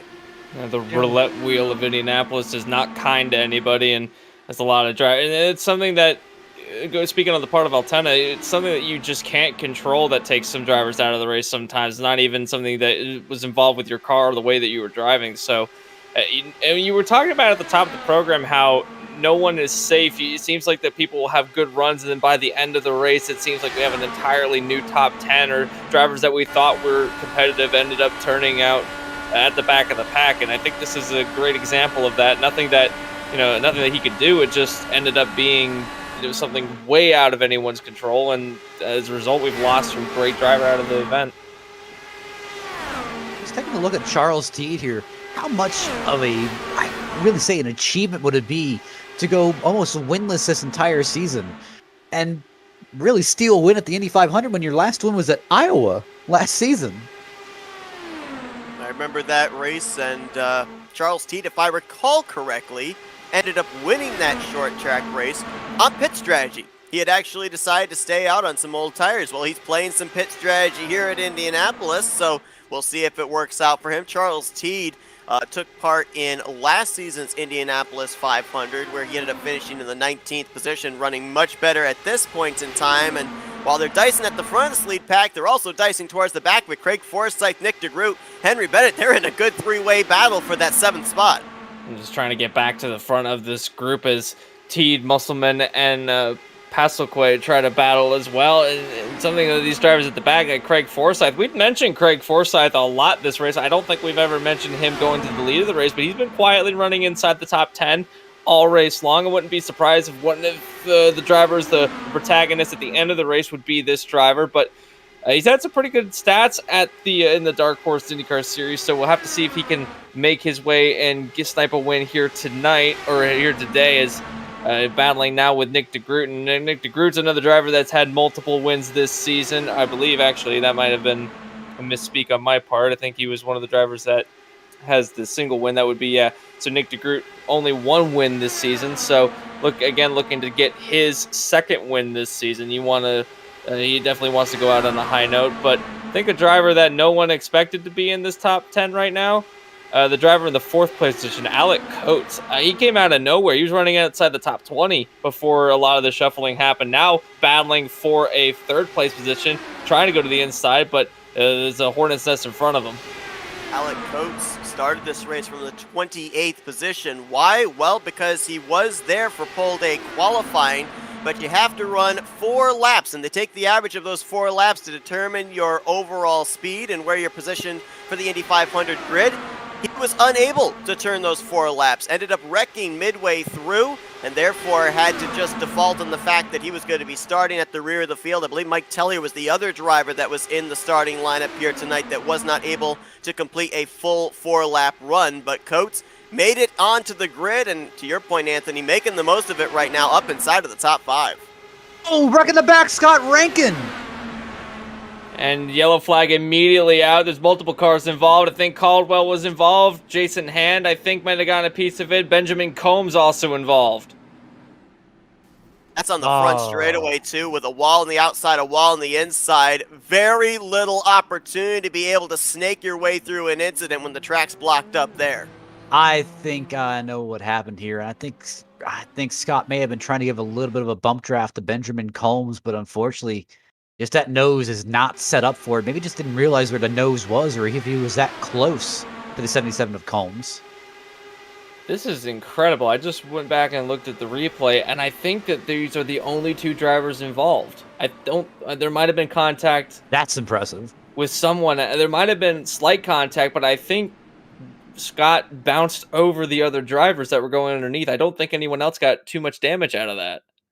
Man, you need to look at the 13's onboard. The 13 just drove under 2 cars. Tell who that black and neon pink car was that was the car you were pointing out that drove underneath Scott Rankin. Actually, it was Ryan Kelly in the 13 that drove underneath both of them. Is he on board with Kelly? Boy, just behind that. I mean, the first one that's got to take evasive action because they're coming into his windshield, and tremendous job there.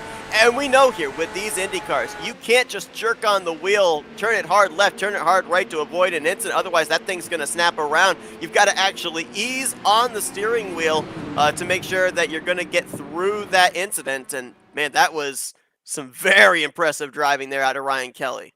Someone seems that that they're- might get some damage out of this might be High Song. I think that he Yeah. made. I think that the car landed on top. If he didn't, though, that is also impressive. Let me look at High Song's onboard because High Song looks like he also had the same experience of driving under a couple cars here. Wow, he drove right underneath Benjamin Combs. That's incredible. Bunch of guys that did a great job of getting through this thing.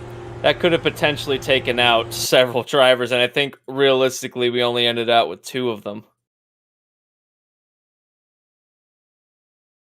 Man, I believe the other car that I was looking at that might have possibly gotten a piece of it was the 09 of Josh Laston. See if he got any bit of this incident or if he was able to make his way through because it was really close. Oh, he might have some right side damage. I think maybe Scott Rankin's car, after it hit the outside wall, might have just caught him on the right side of that machine. Obviously nothing visible with the onboard, but I think he got just a little bit of it. Well, Seth, I got a question for you. You want to talk to our race leader? Why not? Let's see if we can dial up Charles Teed. Oh. Yes, sir. Charles, I mean, obviously, good run going for you here, playing a little bit of strategy to gain that track position. The fact that last year Indy 500 didn't really go the way that you wanted it to, but man, I mean, a lot of drivers here that have either not been able to find victory lane or been having struggling season, they're eyeing this Indy 500 as a chance to put an exclamation point on the season. Obviously, it looks like the case for you. How's it feeling with those older tires? It's a little loose. But it's a faster car as the fuel goes down on it. And the way I looked at it is if we can get to that 103 mark, we're at the halfway mark and we can stretch in traffic. We're going to need cautions to kind of fall our way. But if you follow the leaders, you follow the leaders. And we came here for a win. Otherwise, 6th, 7th place doesn't mean squat. So we'll see how this thing plays out. But we definitely have a fast car. I screwed up on the start trying to announce the green to the field and hit the pit limiter button. And then just fell in line and just saved fuel. But, we're plenty quick. It's just, are we going to be able to be there at the end? The one thing that I want to ask is how the race has progressed since the start of it. How's the cars? How is your car specifically handling now versus when the start of the race happened? And do you think that it's getting better? Or do you think it's getting worse? Well, so at the beginning of the run, everyone sticks like glue, and then as you get about 20 laps on it, it starts to get loose, and you'll see cars not going down to the white line, or if they do, it's a little bit sketch. It can be really tight in and loose off, especially back in traffic. So I think that's where you're seeing probably some of the incidents as they get to the end of their tire run here. I got my teammate Brandon here with me. We're about to go give him hell and see if we can run this thing down. All right, Charles, we'll let you get back Thanks, at it boys. here. Thanks for the broadcast. Absolutely. So, What Reed, Passalacqua, Groot, and Van de Sant, along with Craig Forsyth. That's the top 5. 10 going to be Henry Bennett, Dylan Moskowitz, Jim Herrick, Eric Peterson.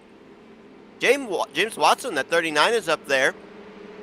Mention the fact that the Mark Rebelos has been in pit road for about the last 10-15 minutes.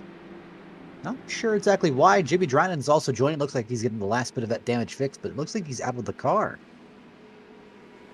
I'll have to Which is follow interesting, up on that. Rebelos had his faster pair when he had that incident between himself and Altena over in turn 3. I thought the reason he was on pit road was he wasn't able to get that car with the bad suspension back to pit lane, had to call for a tow, but now it's saying he has used his faster pair and he's still sitting on pit road, been there for the last 12 minutes. So that's what I don't understand, because I saw him coming on the pit road with the crabbing car, and he got his faster pair and drove off pit road like normal, but he came back on and just stopped. So I'm not exactly sure what happened. Might be having some kind of hardware issue that might have had hindered Altena, but we're getting ready to get the back under green. It's going to be T, Passalacqua, De Groot, Van de Sant, and Forsyth.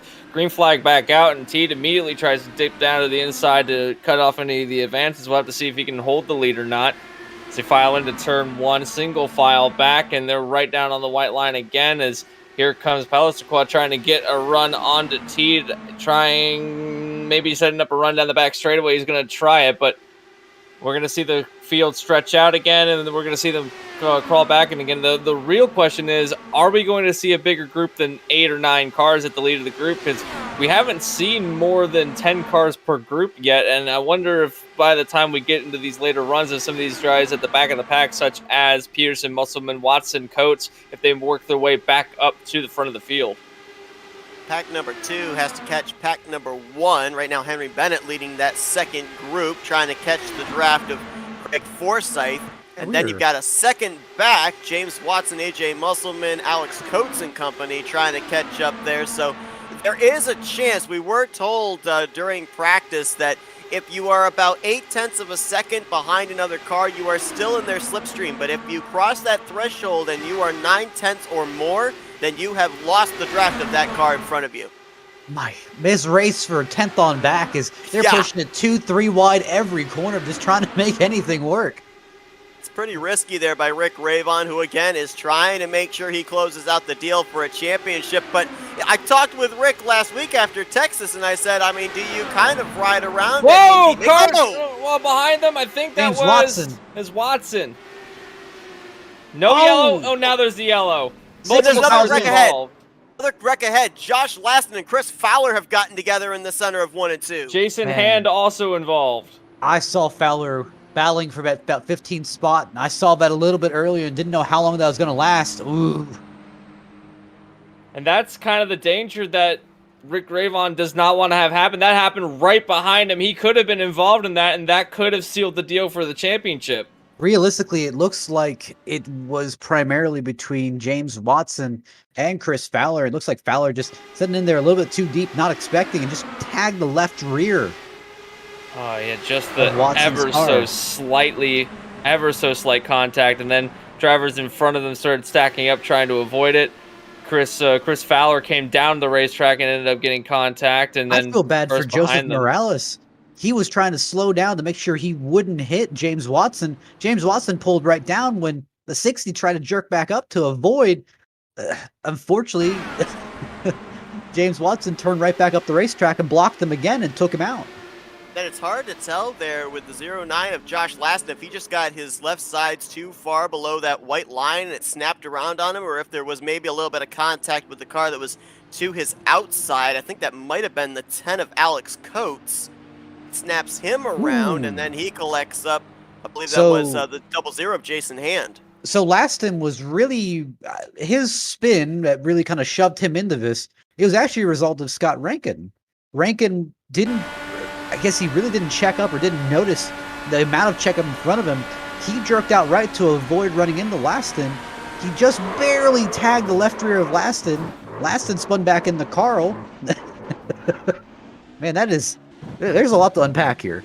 Carl Henderson was that red and white machine you saw there with the onboard of Josh Laston, so add him to the list. Jason Hand barely got clipped on the right rear by the 09 of Laston. Sent him right up into the air, almost into the inside barrier, ended up flipping. And then the 39 of Watson has the suspension issue here coming out of turn number 2. Watch this. As he hits the back straightaway, watch how the car just jerks back to the right, rides the outside wall, and begins barrel rolling down the back straightaway. He tried to bring that thing back to pit lane under its own power, but obviously that was not going to be the case as it went up and onto its roof, and that's where it laid through the center of the back straightaway. Let's see if we can start to see who we can get for some interviews here, see if we can figure out what happened. DeGroot going to be the one to lead us back to green, as we had handful of drivers like to stay out here. Most came down pit lane. It looks like 7 drivers decided to stay out here under this, our 4th caution of the day. Jimmy Drine and Mark Rebelas, they are officially out of the race now. Drine, I think, came back into the server to pick up that spot in the 93. So he'll finish 27th. Rebelas will finish 28th, joining Altena, Stafford, Teller, and Leclerc back in the garage area. Jason Hand, James Watson, Chris Fowler all on pit lane getting repairs done. Hand now getting pushed back into the infield, so add him to the list of drivers who will not reach the conclusion of this race. Hand goes out. Watson still sitting on the lane, heavily damaged. I don't think he had a fast repair. He does have a fast repair that he can use, but the toe is going to be massive. Chris Fowler also sitting there, but all these guys in front, this benefits some of them. Nick DeGroot now will take over the lead of the race. You got drivers that have fallen back quite a ways as well to the pit road strategies. So you have Charles Teed, our leader, that before the caution came out, he's now going to restart in 15th place. So pretty much everyone has different strategies, and everyone has either stayed in or stayed out. DeGroot, Van de Sant, Forsyth, and everyone else behind them did not come down. I think Teed, Palisqua, and a couple of others did come down the pit lane. Sitting on pit road is the 20 of Chris Fowler. He's actually returning to the racetrack here, but I believe we have him dialed up. Chris, the guys up here in the FRM booth, you got us? Sir. I mean, obviously we know a lot of things happen just so fast here at Indianapolis. We saw the contact there into turn 1. What happened on your end? Yeah, we just getting super aggressive there. I think we went 3 wide before that, and I was trying to get around Watson, and we just got together. There's just so much happening right there. Raven and Cook were getting really aggressive behind me, and I was just trying to stay with the pack and catch them, and yeah, I just hooked him there at the end there in turn 1. I feel bad for him, but you know, I was trying to go inside, and from my view, it looked like he kind of came down, but from the replay, it doesn't look like he came down. So you know, it's just a racing deal at 220 miles an hour going into turn 1. Really quick before we set you back under green, what is the strategy going forward? I know you're a lap down. Got a fully prepared car now. What's the strategy going forward for the rest of this race? Gonna try to get to the front, get our laps back, and see if we can't be there at the end. At least try to compete for top 5, top 10, maybe even a win. Who knows? I think we're 2 laps down, so we got a long way to go. So maybe a few more cautions can work in our favor. Well, we know you got a fast car. We saw it out in front here not too long ago. We'll see if we can get those cautions and get back into the hunt for this thing. Good luck. Thanks, man. Appreciate it. Mentioned Jason Hand out of the race. Watson and Fowler back on track. They will be the 2 cars 1 lap down, battling for the free pass should we see another yellow flag. About to hit what is theoretically going to be lap 97, as it is the 203 laps here. Almost 100 laps into this race. Nick DeGroot gets us back under the green flag. Van de Sant follows in his tire tracks. Craig Forsyth there as well. Moskowitz, Henry Bennett, that's your top 5 going into turn 1. As the leader DeGroot has kind of stepped out from 2nd on through 5th place. Van de Sant now getting a slingshot down the back straightaway. He's going to have a wicked run. He's going to go to the inside, take the lead, no problem. Craig Forsyth is going to be in the middle, now ducks to the inside to try and make the run as well. Behind him, you've got Henry Bennett, who's trying to make his way to the inside, as DeGroot will lose 2 positions to both Forsyth and Van de Sant. Back behind, you've got 6th place Eric Peterson battling with AJ Musselman and Jim Herrick. Now, both of these all 3 of these really, have just floated around just outside or inside the top 10. Now they're battling inside the top 10 in a group on their own. I'll have to see what they can do now that they've got to the front. Matt, I want to point out something that you were talking about when we looked back at the replay of that last incident about just how late a move that was by Chris Fowler to the inside of James Watson. Now, we were told during the drivers' meeting briefing, as we're 3 wide back here with Rayvon Peterson and Herrick. Rayvon going to complete that pass, but we were told that these drivers were told that they cannot block. They cannot block moves that are made. Now, normally drivers will say with these long straightaways at Indianapolis that they want to show the nose to the inside before they even get halfway down the back straightaway, so that way the car they're trying to pass is aware that they are trying to make the move, that they are attempting to make that move. But as we get later on into this race, do you think we're going to start to see more of those late step outs going into the corner? Unfortunately, that's probably what we're going to see more, is late dives, things that, you know, you kind of hesitate. And that as a driver, it's going to end really one of 2 ways. It's going to end of you don't notice him there, so you're going to quickly pull out, and that gives the opportunity for you to either lose a bunch of positions or even get turned. Or you're not going to notice it at all, or you notice it and you're going to try and force him to back down. And you're going to have the same result of 2 cars getting together and collecting a lot more behind. Something that I've noticed over the course of the run is that the driver's willingness to go to the inside as a defensive move has kind of heightened over the last couple of laps as we're quickly approaching halfway. In fact, at the end of this lap will be the halfway point. So notice how they're running up the top side of the racetrack now. Well, late in the run, you're going to see them down all the way to the inside white line to try and make defensive moves against the guys behind them. Whoever the leader is will want to defend the inside because it's hard to make passes around the outside of this racetrack. And the couple of times that we've seen that happen, cars have gotten outside of the gray area, where all the grip is, and they've ended up pounding the outside, well, as a result of having way too much understeer. So as the race goes on, drivers will get more defensive. Completely legal in the sense of no blocking, but we'll have to wait and find out when they decide to do that. It's a bit of an aggressive move and can end up badly if you have a run to the outside, but we'll document that further as they're well more content to swap the lead of the race right now, as the field is actually closing up a little bit, as you've got Rick Ravon now making his way into 6th place. He's not lost contact with the top 5. He may be able to pull along Peterson and Musselman with him to get back up to the top 5.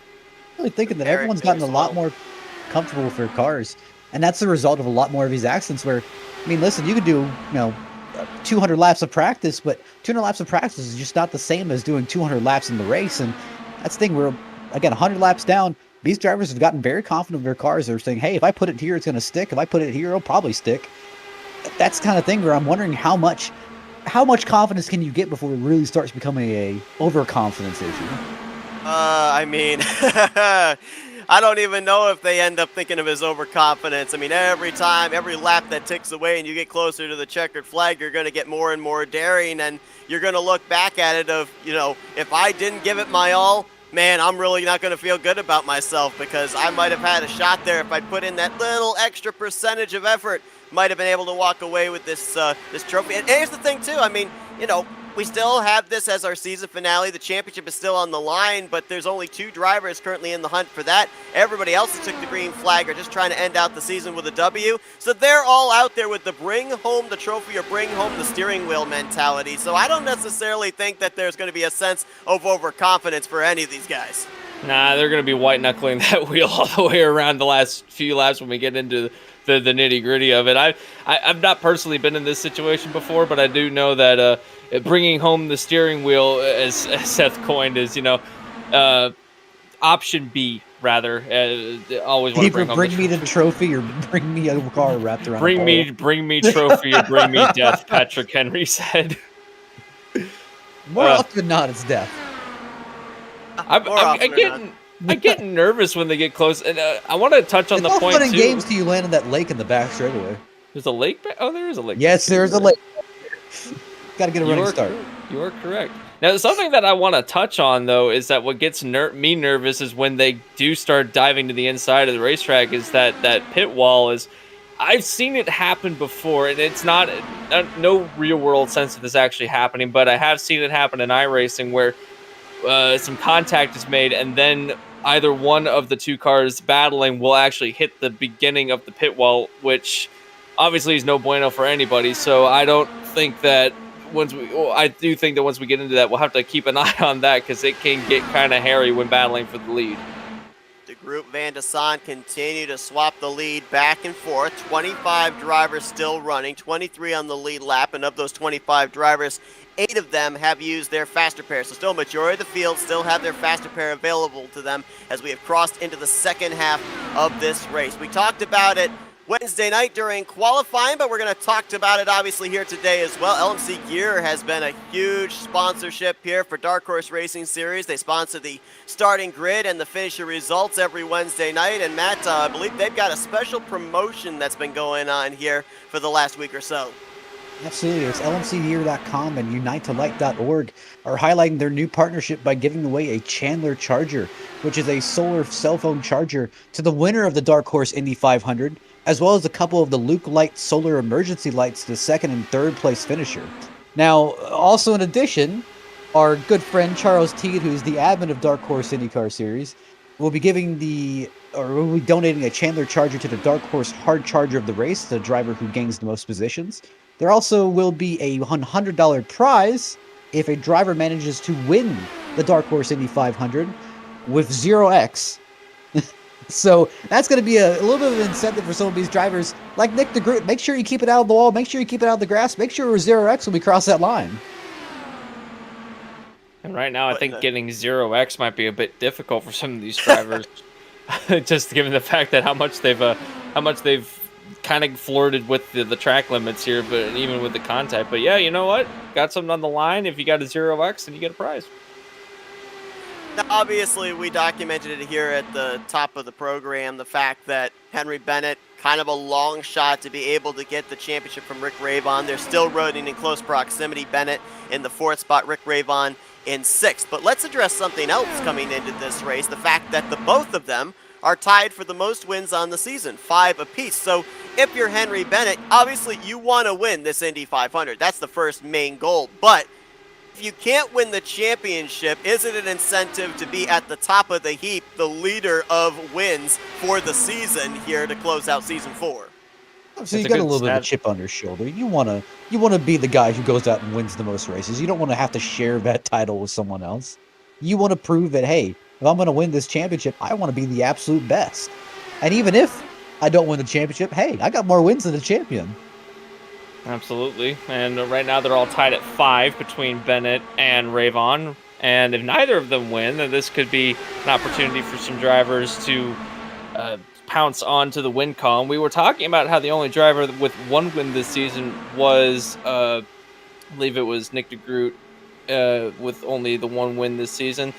Matt Wagner has got 2 wins, but look at these other drivers that are running within the top 10 at least. You have Alexander Van de Sant leading the way. You have Craig Forsyth running in the 3rd position. You've got Moskowitz. You've got Peterson. You've got Musselman. You've got Herrick. You've got Cook. These drivers, don't count them out. They also come into this race with a bit of chip on their shoulders. They've never won a race this season, so they want to go out on a high note. And taking a win at the biggest event of the season, that could play huge implications going into next season if they decide to run the full season. I know that Van de Sant hasn't ran the full season, but just him leading the way, having a guy that hasn't ran all season long come in and take away a win that could have gone to one of these championship contenders or somebody that's trying to break a record, that sends a statement out, and that could play into some of the psychology of next season.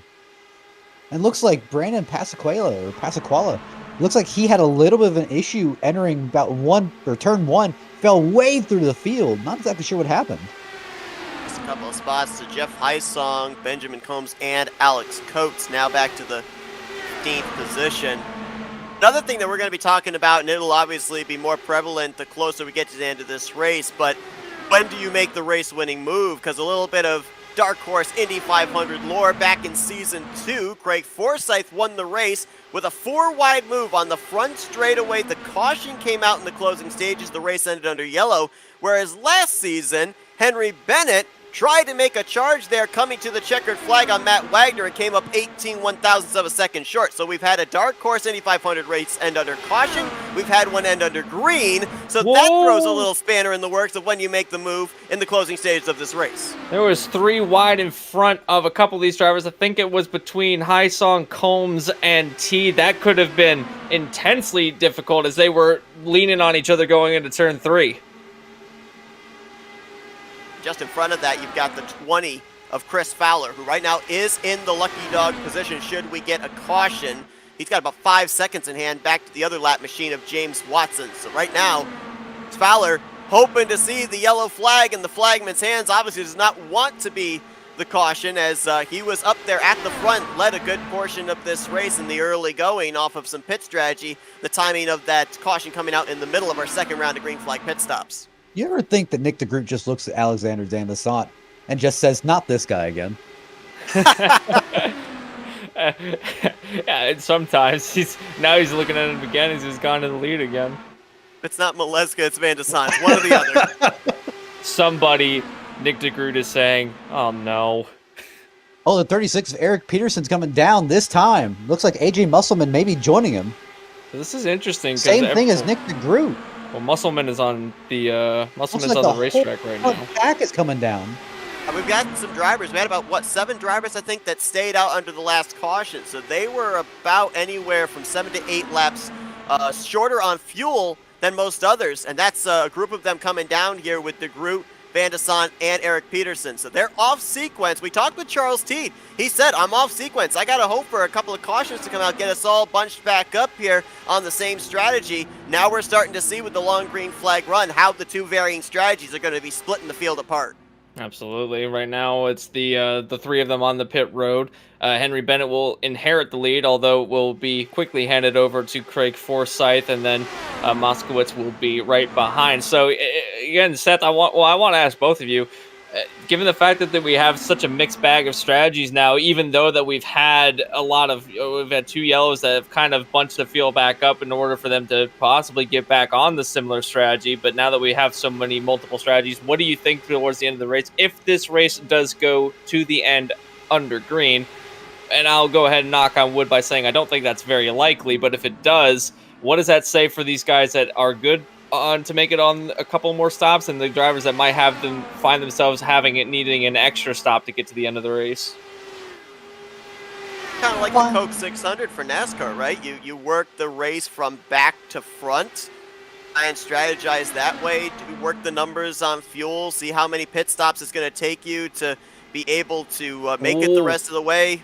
Wow, that's Herrick, believe, as well as Moskowitz and Forsyth coming down pit lane, but I think it's a back-to-front strategy thing. And the thing that shocks me, I know there's a number of guys in the field here that have spotters up there, spotting for them. Obviously, they might be pulling double duty, kind of working the calculators. But it's incredible to me how a lot of drivers are actually their own crew chief as well. They're punching in the numbers. They're mentally thinking about the race in reverse while they're out there turning laps and trying to make double wide and three wide moves at over 200 miles per hour.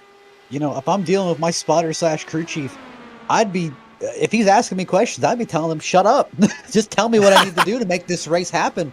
Because here's the thing, if you're running the strategy and you're trying to race your race, you'll notice you'll start to end up lacking on one of them, where either your strategy is going to be lacking, or you'll start to lose ground here in the race, and you'll miss probably something big. That's the thing where, personally, I'm always in the fact of, I'd rather take the undercut in tracks like this where it's so difficult to pass. It's so hard to pass. I'd rather take the undercut, try to jump the guys in front of me, and then just hope and pray that I can hold off on, let's say, a little bit older tires, but I can try to make their life a little bit more difficult trying to get around me. I think it was Kimi Räikkönen that coined the phrase, shut up, I know what I'm doing. I think that was Ricky Stenhouse, too, and he wrecked immediately afterwards. Oh. It's interesting, we ended up seeing that caution come out in the middle green flag pit stops the last cycle. Rick Ravon and David Cook paid the price for it. The both of them found themselves back outside of the top 10, hovering between 12th, 13th, 14th.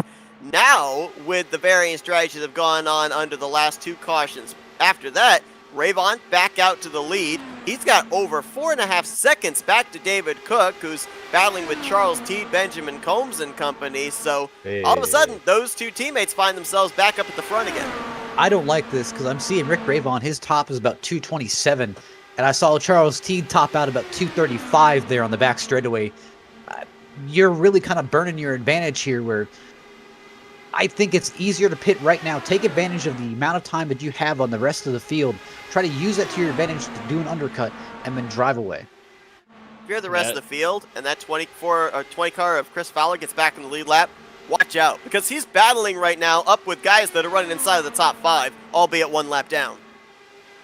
Yeah, absolutely. He's going to be if he gets back on the lead lap, he's definitely going to be a protagonist in the battle for the lead of the race. And I want to touch on what Matt said.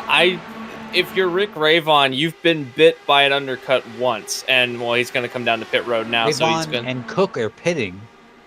I don't know about Cook pitting. Someone else has come down with him. I think that's Cook and Scott, actually. Rankin's in as well. So the 24 and the 49. Well, it makes sense because the 49 has been hanging with the 2 and the 24 in their team channel, so could be a kind of strategy working there.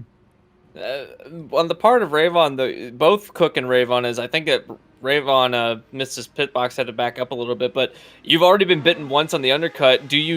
I guess the question was, do you dare do it again and see what happens? Because it didn't pay off the last time, and I guess the question was answered for me. The answer is yes, and 3 of you will do it. So the 2 teammates plus a driver that they've made an alliance with have come down, and they've now all fallen 1 lap down. Well, not quite 1 lap down, as Teed is now coming down into turn 1. They are going to keep themselves on the lead lap, but only just, as it'll be about a straightaway, about maybe less than a straightaway's length back into where the leader, both Teed and Pelisqua, find themselves kind of all by themselves, as they've got a big lead over Jim Brooks, which I think this is the first time that we've seen Jim Brooks inside the top 5.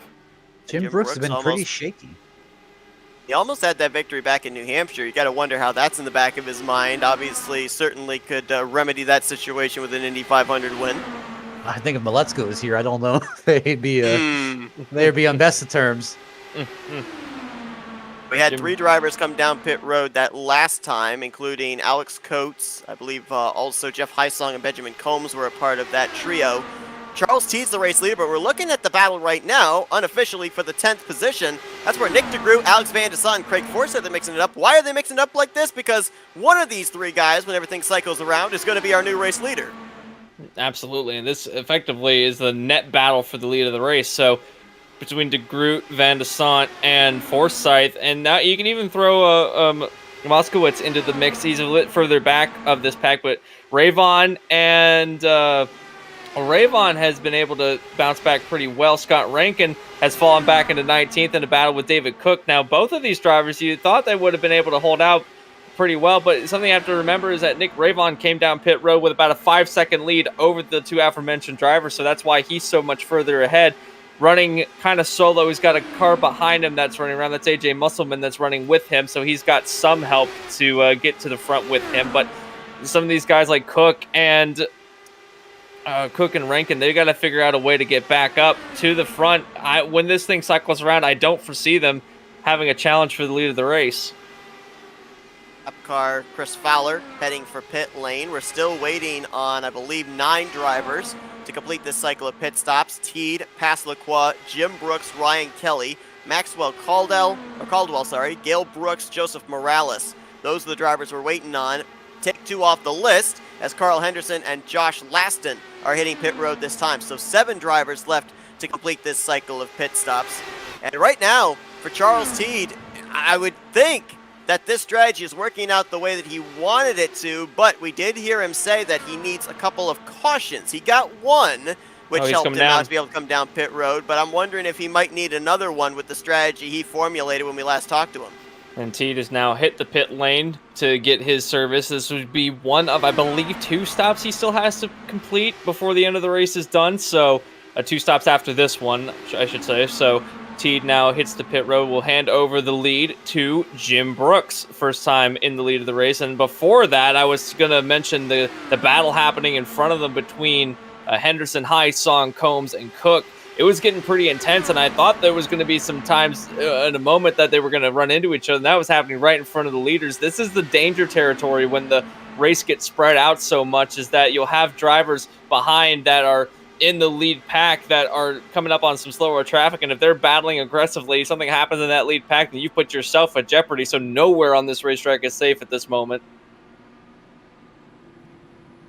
Look what Ryan Kelly down pit lane. It looks like we may have gotten our first speeding penalty of the day here, gentlemen. Looks like Alex Coates in the 10 machine may have been caught speeding on pit lane, had to spend some extra time on pit road. He is subsequently the 4th car 1 lap down, positioned in the 23rd spot. And you just can't do that. You just can't do that this late in the race, and it sets you so far back. He's already 1 lap down. Oh, Brooks and Brooks have hit the pit. Well, one Brooks has hit the pit road. Ooh, man, locking up those tires. Who was that? Was that Caldwell in the 94? My goodness. Trying to avoid a speeding penalty, getting onto the pit lane. I mean, he did it. He did it great. He was 60 at that line. I can guarantee you that. If you don't, if you're exchanging those Firestones, use them up until the end. Leaving a couple of 11s on the way in. Maximizing your entry. Leave a couple of 11s on the way in as a present. You still got celebrating early. Actually, that was a pretty fast stop. I'm not gonna lie, he didn't lose much time. Honestly, that was a little bit concerning entering, but that was maximizing your pit entry, getting on and off pit road fast as possible. Awfully risky, though, because we've seen a lot of drivers get hard on the brakes and those rear tires lock up. The back end one to swing around. And remember, Caldwell's already a faster pair in the hole. What was it, 20 laps in? He found the inside safer barrier off of turn 4. No caution came out, so he's got to make sure he keeps that thing in one piece. so that way he's in the hunt potentially for this victory at the end of the night. Don't want to take yourself out trying to get onto pit lane. New leader, Craig Forsyth, as the cycle is finished, as Gale Brooks was our interim leader, and now it's going to be Forsyth, Van de Sant, and De Groot, your top three, as they've kind of gotten into a world all their own, ahead of Bennett and Moskowitz. Rick Ravon has made his way into 6th place, so the undercut, albeit was a good idea, didn't really pay off the way he wanted it to. He finds himself about 3.5 seconds back to the leader. AJ Musselman, on the other hand, benefited from all that. He's now moved his way into 7th place after the cycle. Herrick has moved his way into 8th place. Eric Peterson will find himself in a 9th place. And then Charles Teed, our former leader, is now running back in the 10th place position. So the undercut did not do him any favors either. And then we have Jim Brooks, Scott Rankin, and David Cook in a hornet's nest back here for the battle for 11th place, as Scott Rankin's gone to the inside to take it. You can throw Benjamin Combs in the mix as well. High Song, despite having a couple incidences so far, this race has found his way into 15th. Ryan Kelly, which I don't think we've mentioned only a few times today, is running in the 6th place position. And I think the biggest loser out of that entire exchange when we saw the 3 leaders come down pit road was Brandon I will get his name right eventually. Pascal Aquit. Yeah, I don't know why I can't. I believe. I don't know why I can't say it right now. No, but looking at Ryan Kelly. Ryan Kelly's like a Blame Shelly Insurance leapfrogger. I of was the race. going to say, I 16 heard the chuckle positions by up. Matt about that we haven't talked about him. He literally had the move of the race. That's true. That is That's true. like, he's had an eventful day. He has had an eventful day. Now running in the 16th place. Pascal Aliqui is running in the 17th. Gale Brooks will now file back to 18th. Maxwell Caldwell will be in 19th, as he's lost quite a few spots after that exchange. And Josh Laston will run out the top 20. The rest of it, well, I was going to say that, but now it's going to be Henderson in the top 20 as this battle continues to rage between the two of them. And then the last drivers on the lead, or running on the, the last drivers on the lead lap will be Joseph Morales. Alec Coates will be the last 2 on the lead lap. And then our first lap down drivers, or only 2 lap down drivers, will be Chris Fowler and James Watson to bring you up to speed on who is running where. 70 laps to go here, and if you're looking up at the top left and seeing 203 laps, it is the full 500-mile distance. The 3 laps were added onto the total because we ran 3 laps under pacing at the beginning of this race for the 3-wide start. The leaders went green at the conclusion of lap 3, hence why the 3 laps are added on. So it is officially 68 laps to go here in the Dark Horse 500 presented by Troy Lee Designs. So I want to go into some trivia, Seth and Matt. I don't know if either of us know anyone here knows the answer to this, but we're going to have some trivia about this race track and about the lap. Detroit, correct. See, we've my lifelines. Can I phone a friend? You have friends to phone? Got your phone number. I'm gonna call you for the answer. Oh goodness! Can't wait for hear my phone go off. I do have the answer. So we've seen some fast laps ran at this particular track. I think the best lap so far is down in the low 39s, but the fastest lap of this racetrack was a 38.1 during a race at the Indianapolis 500. If you can guess the driver and the year, then you're pretty smart on the Indy 500 and IndyCar knowledge. Matthew Rodriguez, 2021. And you have won. Awesome, great. I set the record for the GTE. Stole my answer. And if anybody in the comments wants to get involved in it, we'll leave that run for about 10 minutes, and then we'll give you the answers. The question is, the lap record during a race, not during qualifying or any other event at this racetrack, is a 38.1, and that was set by what driver and what year. That's kind of a... I'd probably be able to give you the answer, but Google and I aren't on speaking terms, so I don't know if it's going to help me out or not. Have you switched over to Bing? I might tried have. DuckDuckGo. DuckDuckGo. Actually, well, I'm going to bring up a little trivia here. Obviously, the fans were not privy to this, but has anybody ever seen? Not even sure. What's the pace car today? What was the pace car today? It was the Chevrolet Corvette C8 GTE. Has anybody ever seen one of those being pushed around Indianapolis by a Dallara DW12? Because we actually got the privilege of that in practice, watching Matt out there in the pace car getting pushed by Rick Ravon. It's one of the strangest things I've ever seen. And Well, I I never also- realized just how big that pace car is until you put it up against one of these Indy cars.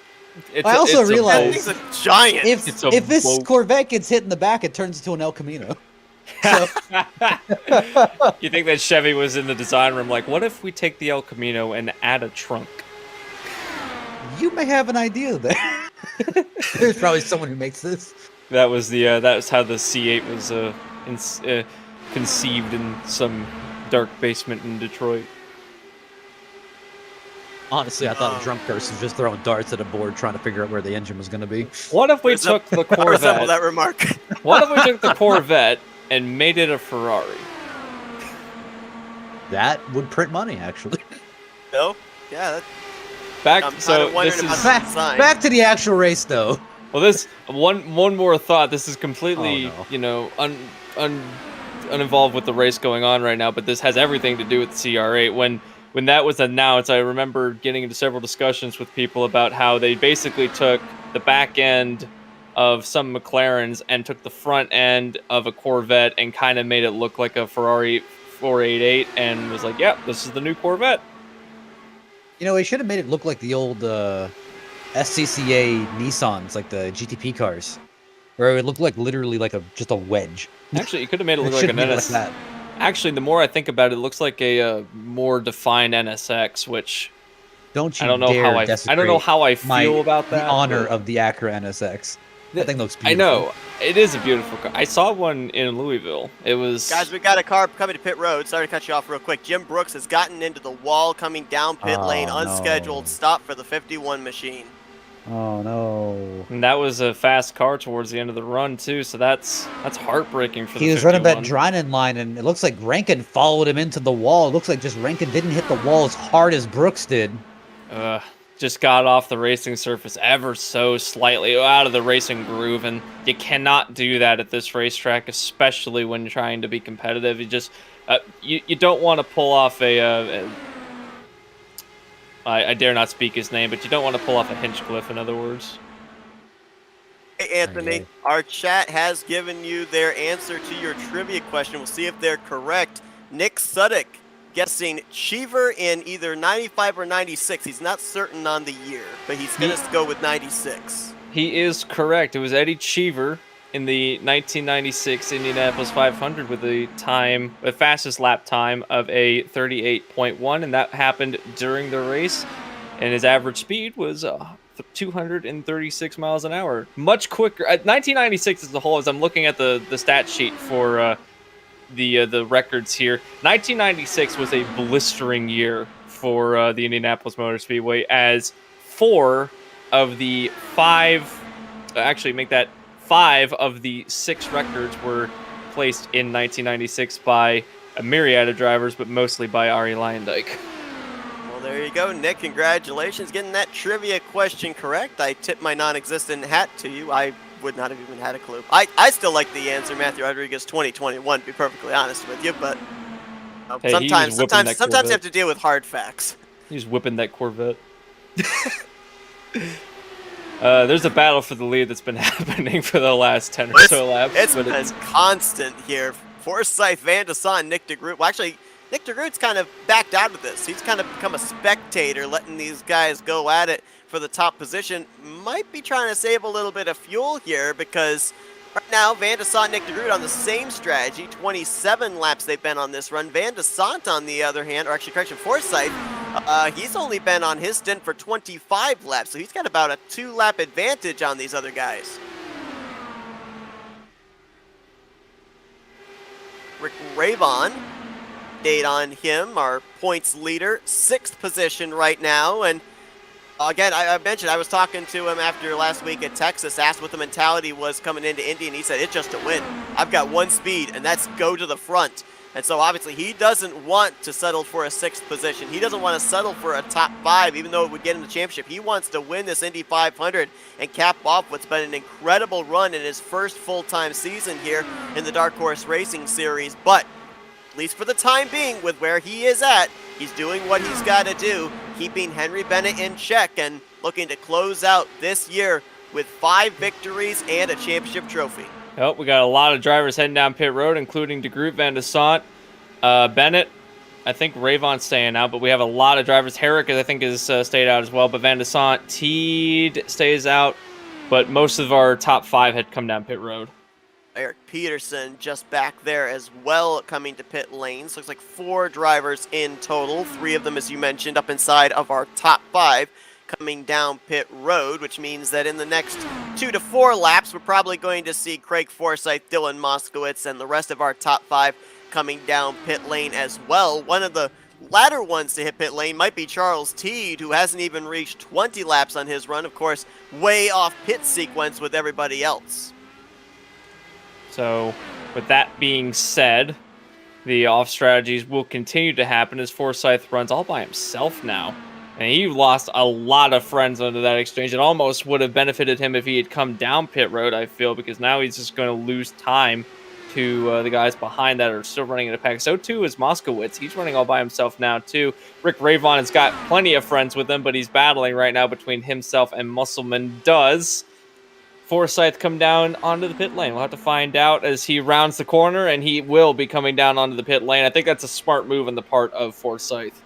Didn't really have anybody behind him, so I thought he might take a wider exit out of 4, swing wide, and then bring it to pit road. He was really low coming off turn 4, and I thought for a moment it was looking like the back end was wanting to come around on it. Remember, when these guys are coming to pit lane, they're having practically no fuel in the back end of their race cars. As the run goes on and the fuel load gets less and less, the back end of the car gets lighter and wants to come around on exit, especially with the fact when you consider Indianapolis, not one of your high-banked racetrack, not a lot of banking for that right rear tire to be able to lane into, and so if that car wants to come around, there's not a whole lot of banking there to be able to save that machine. Absolutely not. As the banking here at the track is very small, but these cars are glued to the racetrack, so it doesn't really matter too much of whether or not you can make it. Now, any other form of racing, then it's difficult, but these cars can absolutely tear it around this track. Ravon and Cook find themselves first and second again, although Ravon miles ahead of Cook theoretically. He's about 4 seconds ahead of his teammate. Charles Teed will be running in 3rd place with some help in front of him. That would be David Cook, as a battle for 2nd place happens between Teed and Cook. Does Ravon decide to pit early, which is the... I know we were talking about the pit strategy. I don't know if now would be a good time to pit early. If staying out, I think both himself, Teed, Cook, maybe Benjamin Combs could make it to the end of the race on 2 stops if they could stretch it out a little bit more. Do you risk that, though? Do you risk possibly turning this into almost a one-stop race? I don't... No. We can't turn down the engine mode in this car. And even if you wanted to turn down the engine mode, you'd be so slow, I just don't think it'd be worth it. Well, that's the thing, now, though. According to the numbers I've got, it says to me that the guys that still have to pit, and even the guys that have come to pit road, they're going to have to pit at least one more time. Yeah, the guys that have come down pit road definitely will have to pit again. It's the matter of whether these drivers can do it. The guys that have pit so far I would imagine, have to make at least one, maybe a second stop, depending on how much fuel they burn over the course of the next few laps. But these guys that are stretching it out, it would be close to making on one more stop at best, and I think that would mean having to do some extreme fuel saving. Not sure what the situation is here for our broadcast colleague Scott Rankin, but he was on pit road about 3 laps ago, and he's back down again for more service on the 49. Well, I just heard Rankin get yelled at by admins to go ahead and knock it off in chat, so I'm assuming something happened with another driver that forced him to come back down. Not exactly sure what. I've been kind of scrolling through here trying to see if there's been a notable incident. Penalty stop for Scott Rankin effectively, so coming back out onto the racetrack. He's going to go another lap down, I think. He might just be able to stay out on the lead lap. Yeah, he's got Charles Teed, the race leader now, the interim race leader, coming up to his outside, so that will put him -2. He lost a lap when he came down to make his green flag pit stop about 5 laps ago. He is, along with James Watson, running 2 laps down. Alex Coates is the only driver running -1 to the leaders right now, so he would get the lucky dog should we get a caution at this point in time, but no telling who else we'd have a lap down here once everything cycles around. Now Jim Brooks, that 51 car right there, the green and black Area 51 machine just getting put a lap down, so now he is in the free pass position. It's bad news for people like James Watson and Alec Coates who were trying to vie for that free pass position and now are going to end up not getting it. Some drivers that are kind of in the danger zone right now would be David Cook, Eric Peterson. They came down the pit lane earlier on during this run, and now they find themselves at the tail end of the lead lap, both running 20th and 22nd 21st respectively. So they might just be trying to bide their time, and hopefully by the time everything cycles around, they will be back towards the front of the field. I just don't know in what position they'll come out in because they are at the tail end of this pack, which includes some fast drivers like Moskowitz, Fowler, Herrick, Musselman, Ravon. So it's not dire straits. Well, Ravon's further up the road, so it's not dire straits, but it's definitely, an uncomfy position for these drivers. We saw Van de Sant, Nick DeGroot, and Craig Forsyth before the pit stops began, all mixing it up for the top position. Now, I don't know if it was on entry or on exit because the amount of time in the pit box stays the same between those three, but Nick DeGroot, mouth of pit road, about 2.5, 3 seconds behind Craig Forsyth and Alex Van de Sant, who right now are in a pretty spirited battle for the 9th position. With them battling side by side, though, Nick DeGroot's been able to reel them back in. He's been able to cut it down to about 1.4 seconds between himself, Forsyth, and Van de Sant. So he still has a shot here, but obviously something happened to him during that green flag pit stop that lost him some ground. So it's now become, at least for the time being, a 2-car battle as to who's going to cycle back out the race leader once we have the completion of this green flag pit stop cycle. I just noticed that Charles Teed, our race leader, is just behind the group of cars that we had just mentioned, or that I just mentioned before. So that's about the gap between these drivers. Remember, they pitted from the lead of the race, and these guys are. Charles Teed was also running up within the top 10, so it's definitely going to be close to them if they can maintain this this lead lap position. Now, one of the benefits is, of course, that Teed is kind of, Teed's pitting, so I guess that goes out the window. Forget what I was saying. Yeah, I'm running my little calculator here, and I don't think really what we saw was the max amount that someone could go is about 29, 30 laps in draft. I don't think they can save that much. I think they'd be way short. Whoa! Scott Rankin getting the wall there off of number 1. Imagine that Gail Brooks was a bit scared about what was happening in front of him. A bit unhappy. Absolutely. Yeah. Not a happy landing. Got to check his pulse there after that one. Make sure he has one. Probably spiked through the roof. I mean, this is the stage in the race where you start, thinking about what are you going to do at the end of the race. Because the beginning, obviously, the intensity of the start of the race, trying to make sure you navigate through the start and everyone's fanning out, trying to find their way in line, and the 3 wide starts, so your blood pressure's through the roof. And then throughout the middle section of the race, you kind of get a chance for a breather. We had a couple of yellows to try to reset everyone's mentality. They now have gotten into a long green flag run. The field spread out, kind of getting into a bit of a calm period. And then now, coming up soon, I think when we get to within the last couple of stops, the last stop for these drivers, it then shifts into, I got to think about the end of the race and where can I make moves.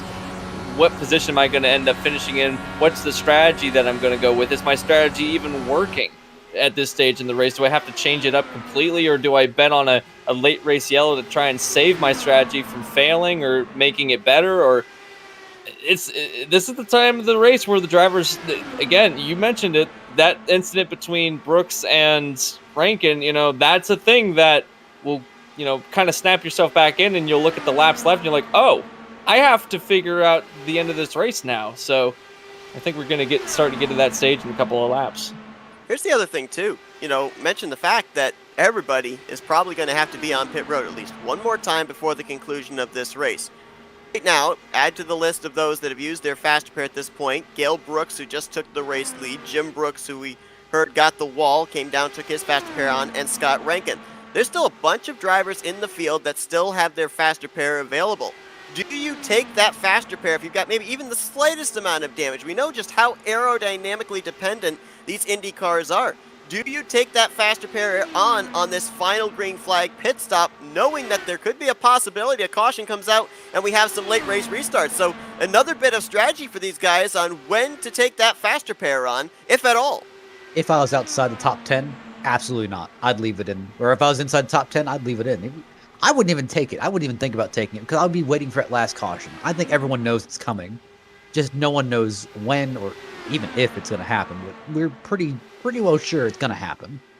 And for all of the stock car fans that are watching this race and asking if, well, what if you want to use it for a green-white checker, there is no such thing in these other forms of racing. So in this race, you go to the lap 200, and whether it's under caution or whether it's under green, that's the end of the race. So you can't really, save it in the hole for a late race restart unless it happens within regulation. If it doesn't, then you've used it, you haven't. So knowing that you have to get to the end of the race with it intact if you are involved and that's the thing too, it all depends on if you're in a position that you could potentially be involved in an incident. If you're running by yourself, say like Gale Brooks and Craig Forsyth are right now, where they're in the front of the lead of the race and they're just by themselves, I think the likelihood of them being involved in something is a bit slimmer than someone that might be running in a group with, say, David Cook, Musselman, Moskowitz, like all these drivers in a 4-car group. So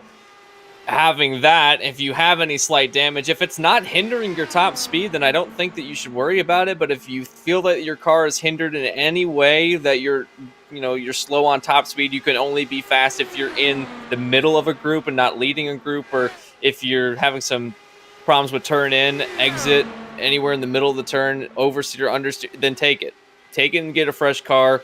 See what you can do at the end of the race. But if you're comfortable running the way you are, that's another thing that these drivers, they get into this rhythm and they get comfortable with the way that their car develops over time. And then if you take a faster pair on, it resets the car. And now you have to remember how to drive the car again because you've driven it in its current state for the better part of 165 laps. Are we looking right now at the two favorites to possibly win this race? Alex Van de Sant, two-time Dark Horse Racing Series winner. His most recent at a road course last season where he finished second in the overall standings. Craig Forsyth, former Indy 500 champ in his own right back in season 2 and trying to become the first multi-time winner of this season finale. They have broken away from Rick Ravon, Henry Bennett, and Nick DeGroot. As a matter of fact, DeGroot not only lost touch with the top two, he fell back here, and Ravon and Henry Bennett blew by him. So in the span of about 1.5 laps, DeGroot falls outside of the podium and is just barely latched on to the latter portion of the top 5.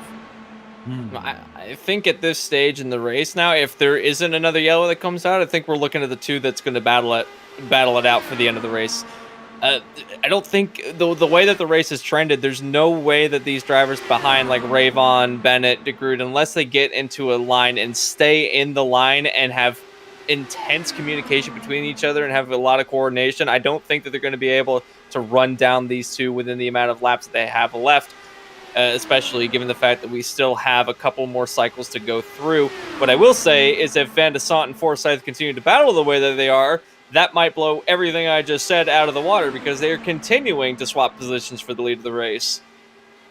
We've seen drivers try the short pit strategy, and it has made them some gains, maybe a position or two, but nothing like a huge chunk of 5-6 positions. The gap right now from the battle for the race lead back to this three-way battle for third is a little less than 2.5 seconds. I don't see how there's any way, even if any of these three, Ravon, Bennett, or Nick DeGroot, try that short pit strategy, that they can make up that much of a gap. I'll have to wait and find out what happens throughout the rest of the event. Seth, I want to pose a question to you because I just thought about it. With the way that the field's spread out, if a yellow comes out, now we were talking about how these two are the favorites. If a caution does come out and bunches the field back up, I don't think that Van de Son or Forsyth are the two that would be the favorites at that point. I think it would come down to maybe a Rick Ravon or a Henry Bennett or a Nick DeGroot or even someone that's running further back right now. I think that David Cook, Charles Teed, and even Dylan Moskowitz have shown a lot of speed, and I don't think we've really seen the full potential of Eric Peterson. So given that fact, who out of these top 10 drivers running right now that we might see if we get a bunch of field back up, who do you think that might try to make their presence felt in the top 5?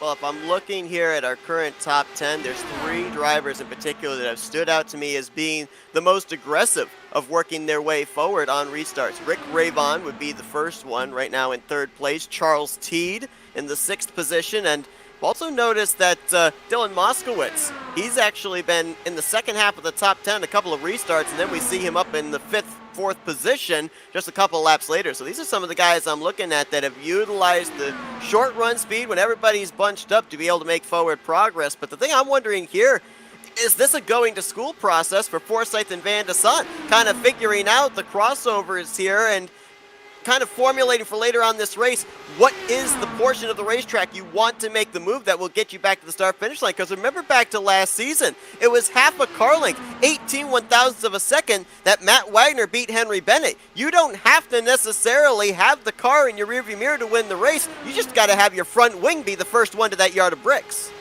Honestly, if in a perfect world, the second of the 2 short shoots would be the place to set up the run to get through to the lead of the race, because the way that these cars can pass and then be immediately sucked back up to the car in front of them, we're seeing it right now with Forsyth and Van de Son. Van de Son lost the lead, Forsyth took it away, and then Van de Son literally crossed over and is now taking back the lead going into turn 3. Lost the lead in turn 2. Trouble, possible caution. AJ Musselman has gone around in turn 2. There was oncoming traffic. He's still facing the wrong way as he's trying to get the thing refired. The caution is going to fly. And that changes everything. I was about to say that we were good to go with 1 stop. Everyone was good to go with 1 stop. We already made it. It was going to be, I bet, who hit pit lane first, but unfortunately, that's all out now. And at this stage in the race, I think what you want the most of is the ability to be back on pit cycle with everybody else, but also track position is a key thing here too. So these drivers that were just about ready to make their way onto the pit lane, I don't know what they're going to, the strategy call they're going to make. They're definitely going to want tires. The varying fuel strategies, it's obviously going to be full fuel, but do you risk staying out if you're someone like Rick Ravon or Henry Bennett or Nick DeGroot, someone who is pitted later? Do you risk staying out? I don't think you can take that risk at this stage. I think we basically are going to have ourselves somewhere in the vicinity of 30 laps to go with everybody with a clean blank slate. And unfortunately, Musselman did bring out the yellow flag. Musselman, I don't think, hit anything, so he has got a pretty fresh car. He will, however, be quite a ways back now, running in 20th.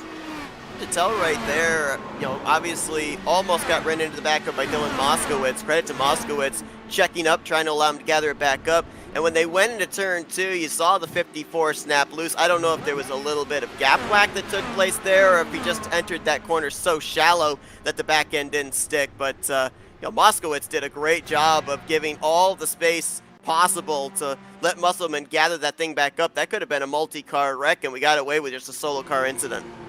Everyone on the pit lane, Van de Sant led everyone down. All the lead lap cars now taking on full service, and I thought that they would.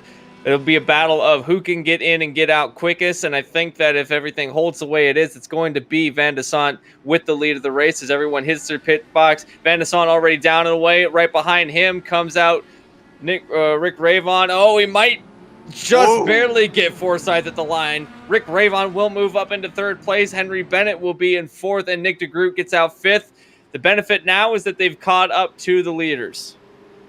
Back to that question you had there, Anthony, of if we had a caution, who would the favorites then be? Let's bear in mind, if it were maybe a sprint to the finish, you would look at the top 2 and say, they might be able to hold off the guys behind, but we're going to have ourselves about 30 laps here to the checkered flag. There's still plenty of time for guys not even in the top 10, maybe back in the top 20. If they've got a fast enough race car, can, determine the draft, get the runs. We could see them up here inside the top 5 in the closing stages. And again as well, we saw this the midway portion of the race. When that first caution finally flew, everybody got stacked up and we started to see a couple more yellows as a result. And I don't think that we're out of that range of having cautions done yet, because now that everyone's gotten back up together, now it's kind of lit a fire on some of them that says, okay, I've got a legitimate chance now to get to the front of the field.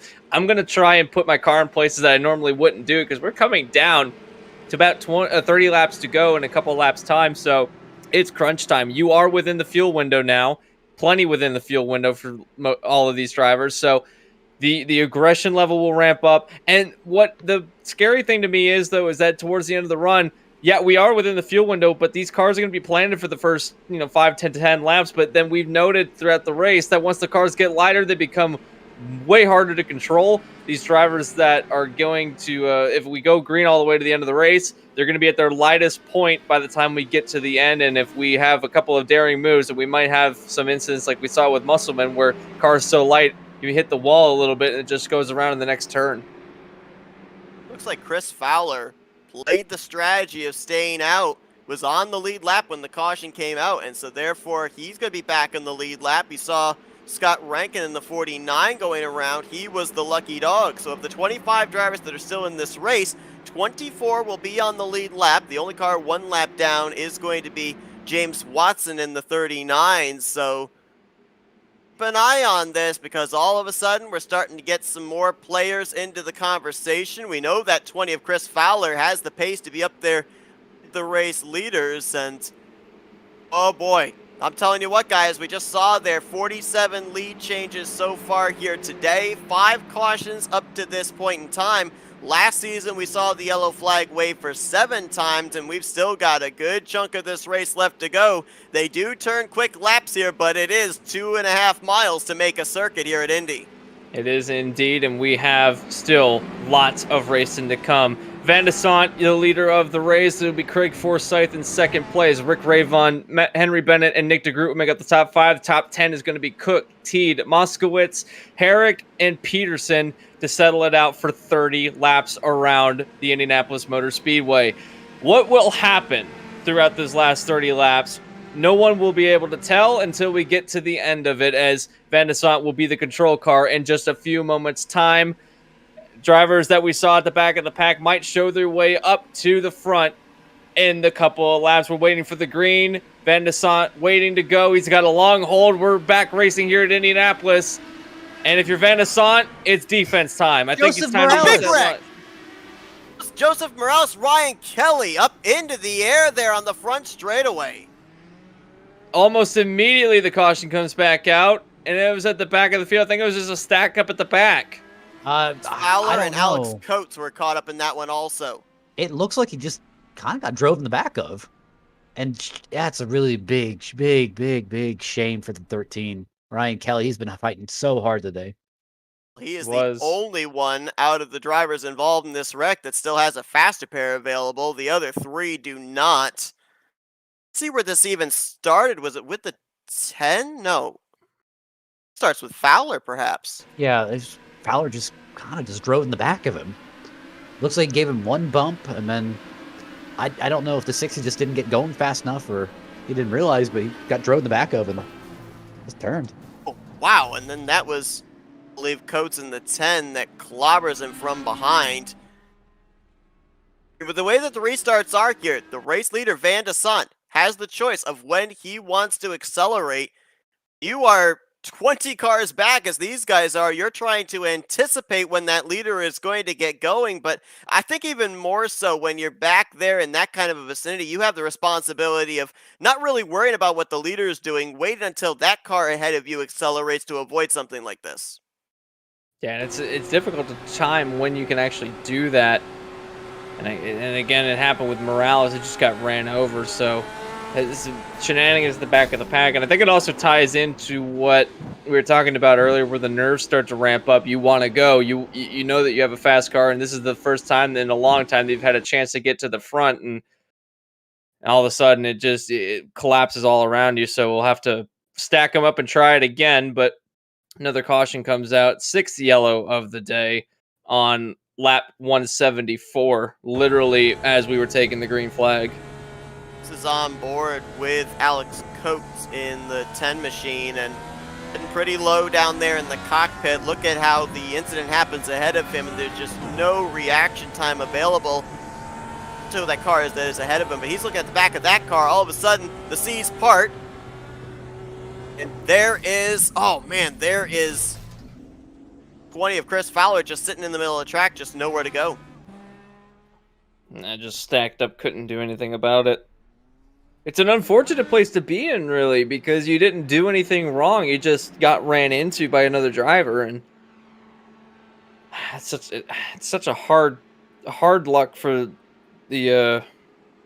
I don't know. There's not much else to say about it. It's just hard luck on a restart. Can't really do anything about the guy behind you. You know, it's gonna be chaos from here on out. Just because I'm seeing in the chat right now, there's no more strategy.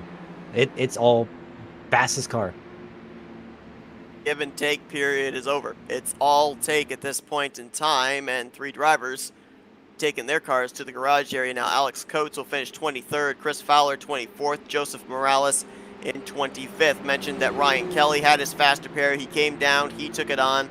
He'll be restarting off the lead lap, it looks like, in the 22nd position, as he was not able to make it back around to his stall, had to call for a tow, loses a lap as a result. While he loses a lap, James Watson gains a lap.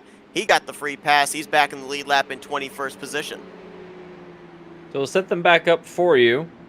It's pretty much the same as the last time around. It'll be Van de Sant, Forsyth, Ryvon, Bennett, and DeGroot in the top 5, and pretty much everyone in the same position behind, except, well, we were going to have, it looked like that Cook was going to go onto the pit lane, but he decided that it was not a good idea. So setting them up yet again. Seth, Matt, it's been a long one, and we're just now starting to get into the crunch time. No more, as everyone's been saying, no more give, all take. Who do you think is going to end up, the most to take right now? Because I have an idea who one of the drivers is, but I'm going to let you guys go first. I think Rick Rayvon is all take here at the moment. I think it's take no prisoners. It's going to be a complete send. I'm going to go Nick DeGroot. I think that caution prior to this one gave him new life. Saw that he lost touch with the top 2, and it was a 3-way battle between himself, Forsyth, and Van de Sant for the majority of that last green flag run. Back into the clutches of Rick Rayvon, Henry Bennett, back in that 5th position, led the most laps here 2 seasons ago. Think that the former champ wants to find another trip to victory lane. He wants to finally close out the deal. Runner-up here back in Season 2. He wants to be P1 here in Season 4. I'm going to go with Henry Bennett. I think that he wants to cap off the season. If he can't take the championship away from Rayvon, he wants to cap the season off with the most wins this season, and right now that's what he is vying for. Him and Rayvon still tied for the overall amount of wins. But a driver that spoiled all of that all race long is the leader, Alexander Van de Sant. Didn't run all season. He's come into this race, got into the lead, and ever since getting the lead, hasn't looked back. Still running in P1 with just over 20 laps to go. We're going to set them up again for our restart here at Indianapolis Motor Speedway. Love the fact with these type of endurance races, at the start of the race, we try and figure out the strategy. Middle of the race, we try and figure out the strategy. By the end of the race, the caution comes out. All the strategy's out the window. It's basically just run to the checkered flag. Whoever gets there first gets to hoist the trophy. 26 laps to go. Van de Sant gets us back underway. Much better restart here all the way through the field. A little bit of stack up, but nobody wrecking at this point in time. They're all going to make it into turn 1 as it's Forsyth trying to get the slipstream on the 317. We'll see what he can do with him down the backstretch. I hear that Moskowitz missed a shift, so that's the reason of that huge stack up. Yeah, he's stacked up the field quite a bit back there. Battle for the lead. Forsyth to the inside. They're 3 wide. They're 3 wide. Cale Brooks, Benjamin Combs, they're falling through the field. It's stacking them up, as you mentioned. This is around the 15th, 16th position. 7, 8, 9 cars in this vicinity. Jeff Hysong leading the way in this pack, trying to get out and get to the lead pack as there's a bit of a lead. Van de Sant takes the lead to the bottom of the race. Bennett, 3 wide. That's bad news for Forsyth at the top side of the racetrack. Almost hits the wall coming through the short chute, going into turn 2.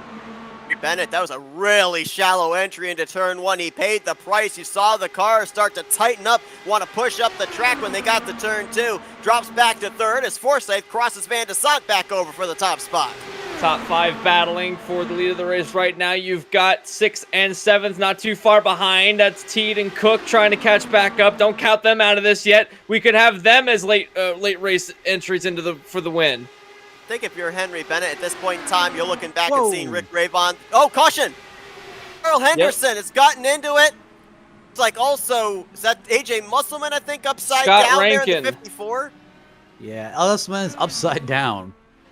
Got Ryan Kelly, Carl Anderson, Scott Rankin, and maybe potentially James Watson. That is that's a weird, kind of a weird wreck. And I think Anthony will see the same thing I'm talking about here in a minute. But it almost just looks like Musselman thought he was clear and just turned up the racetrack. And just Try to slot in line, yeah. Yeah, just turned across his nose, not realizing it. Oh, Or if his spotter no. just said clear. Oh, no. Did he get help from behind? Was that He got Maxwell? gap whacked. He got gap whacked. Was it? I think there was gap whack from the 94 of Maxwell Caldwell. Oh, in the all right. back Now bumper. I'm seeing it. Yeah, that car shot to the right. It didn't slow turn in, so that absolutely got some net code there. Oh no! And even It's an unfortunate turn of events, and for again, someone who that's already another uses thing you faster can't pair. control. Let's see.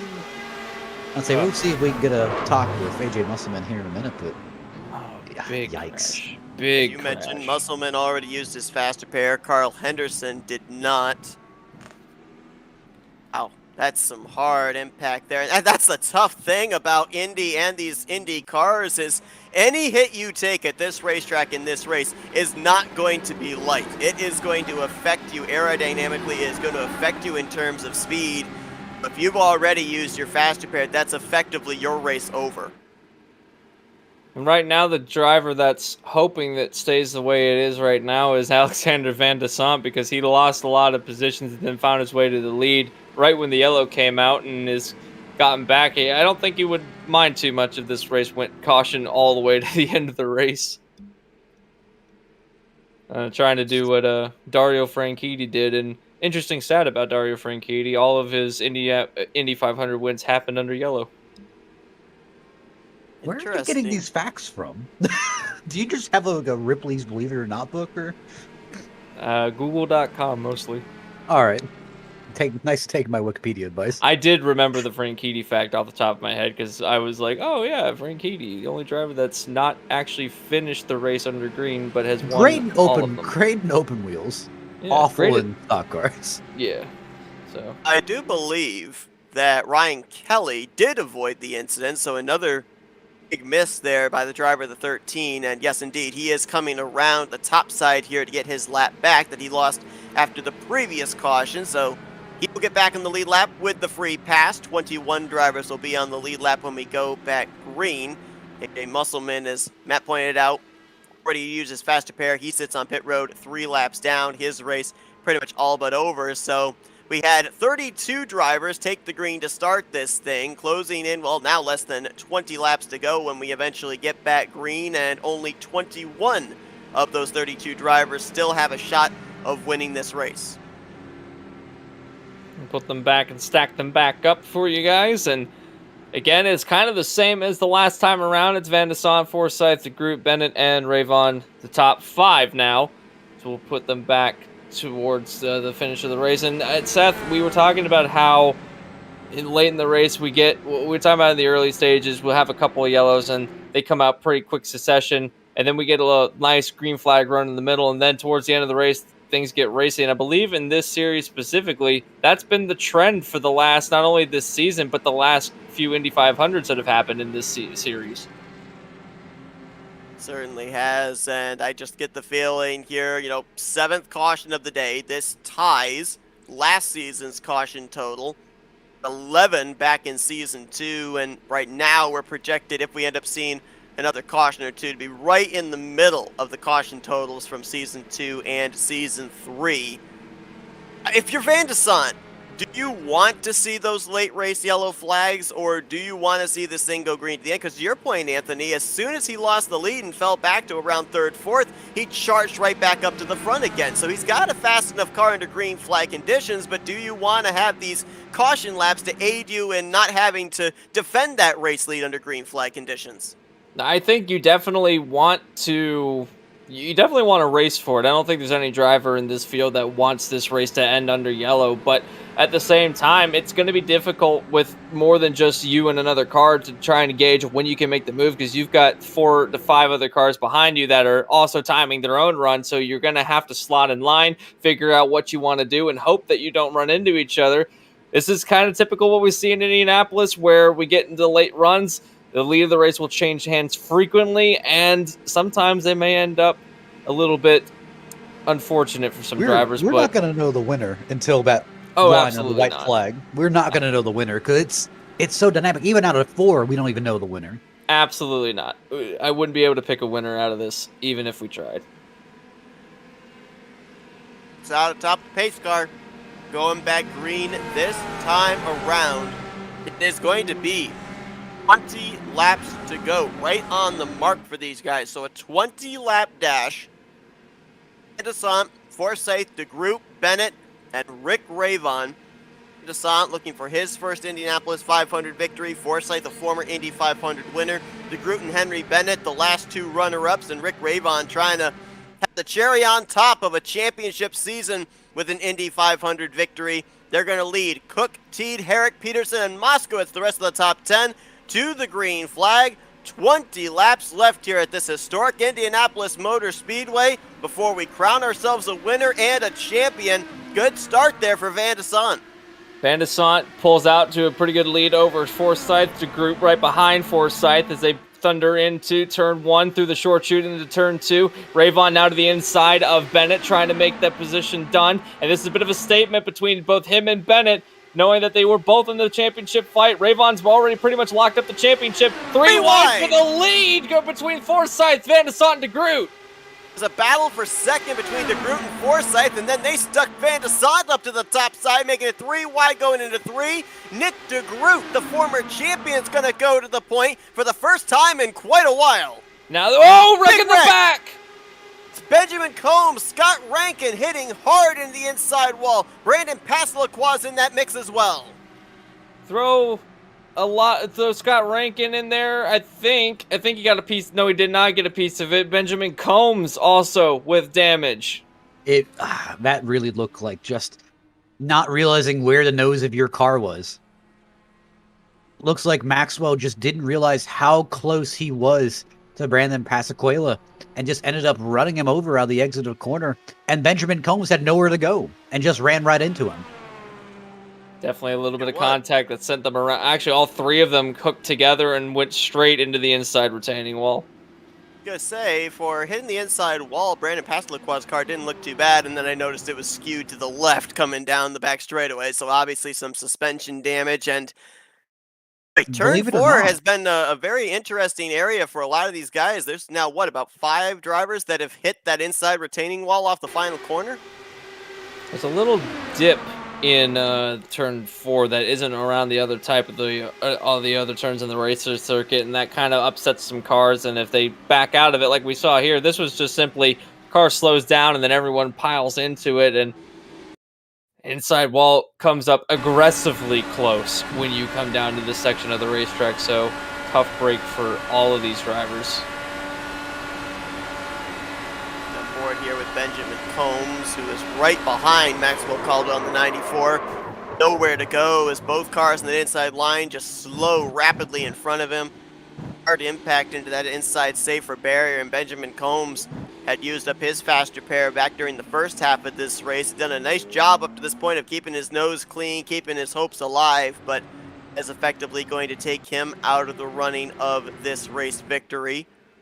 Believe Passalacqua still had a faster pair available. I'm not really certain about the extent of the damage on Maxwell Caldwell, but we know that he definitely had damage earlier on after a spin off of turn 4 in the early stages of this race, and already was a faster pair in the hole. So we'll update it on that, as he is down to the attention of his crew on pit road right now.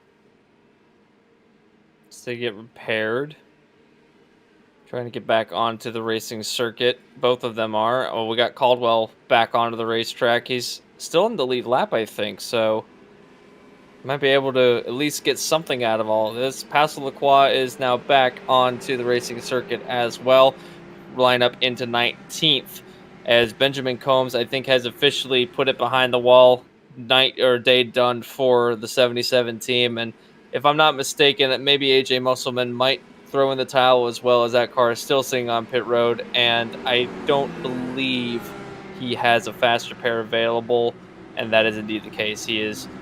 I don't think that car's going to get back out, which officially gives us, with 20 cars running on the racetrack, Benjamin Combs will be the first of our latest retirees, and AJ Musselman not retired yet, but realistically out of the hunt for this victory. I want to see if we can maybe get a quick interview with the group before it gets back going.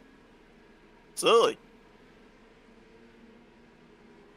We can dial up our race leader, see what he's thinking here after that 3-wide move there on the back straightaway that has him as our race leader.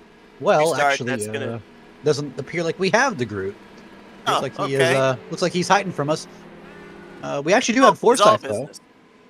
We do have Forsyth, if you're interested. Get the second place guy here, who is, of course, a former Indy 500 winner. Craig, guys up here in the FRM booth, you got us? I gotcha. All right, so, man, in the middle of a 3-wide situation down the back straightaway, you come out of it in second place. You've got the race leader in your sights here on this upcoming restart. We've seen you be able to close out the deal here at Indy before in the past. What's the strategy here with these late race restarts? It's everyone is so close now, and with the draft, this is why you're seeing 3 and 4 wide constantly. And I think a lot of these guys have thrown their championship position out the window and only seem to care about the race. They've forgotten that they're racing for a championship. Well, we have only a handful of laps left. In fact, just over 10 laps to go. Quickly closing in on the end of the race. Now, what we have to do is keep our nose clean, basically, is what you got to do. But the guys behind you, are you worried about them coming up through the field, or are you just going to keep your head forward and hope that whatever happens behind them happens behind you? It's got to happen. I mean, the top 5 have all got a chance here. Like with us all packed up like this, it's going to be a roll of the dice, and you're about to see amazement. If we can keep this green, you're going to see amazement. Quick before we let you go, we saw when you won this event 2 seasons ago, it was under caution. So is that what you guys are racing for, possibly the race-ending caution, or are you strategizing for that final lap? You've always got a plan for it, and we're about to go green. All right, best of luck, Craig. He's going to line up behind Nick DeGroot. He'll have Alex Van de Sant behind him in 3rd place. Rick Ravon and David Cook. That's going to be the top 5. Henry Bennett, Charles T, Jeff Heisung, Jim Herrick, Dylan Moskowitz is the top 10. We've got 20 cars on the lead lap, all of them with a shot to possibly win this thing, depending on what happens in the final stages of this race. 16 laps to go as DeGroot gets back up through the gears. And now we're starting to see them using that low line, snaking it down to the inside to try and use the defensive lines down the straightaways. It cuts off the inside line, and that's the place that you can make the passes. We were talking about how it's almost impossible to make a pass around the outside.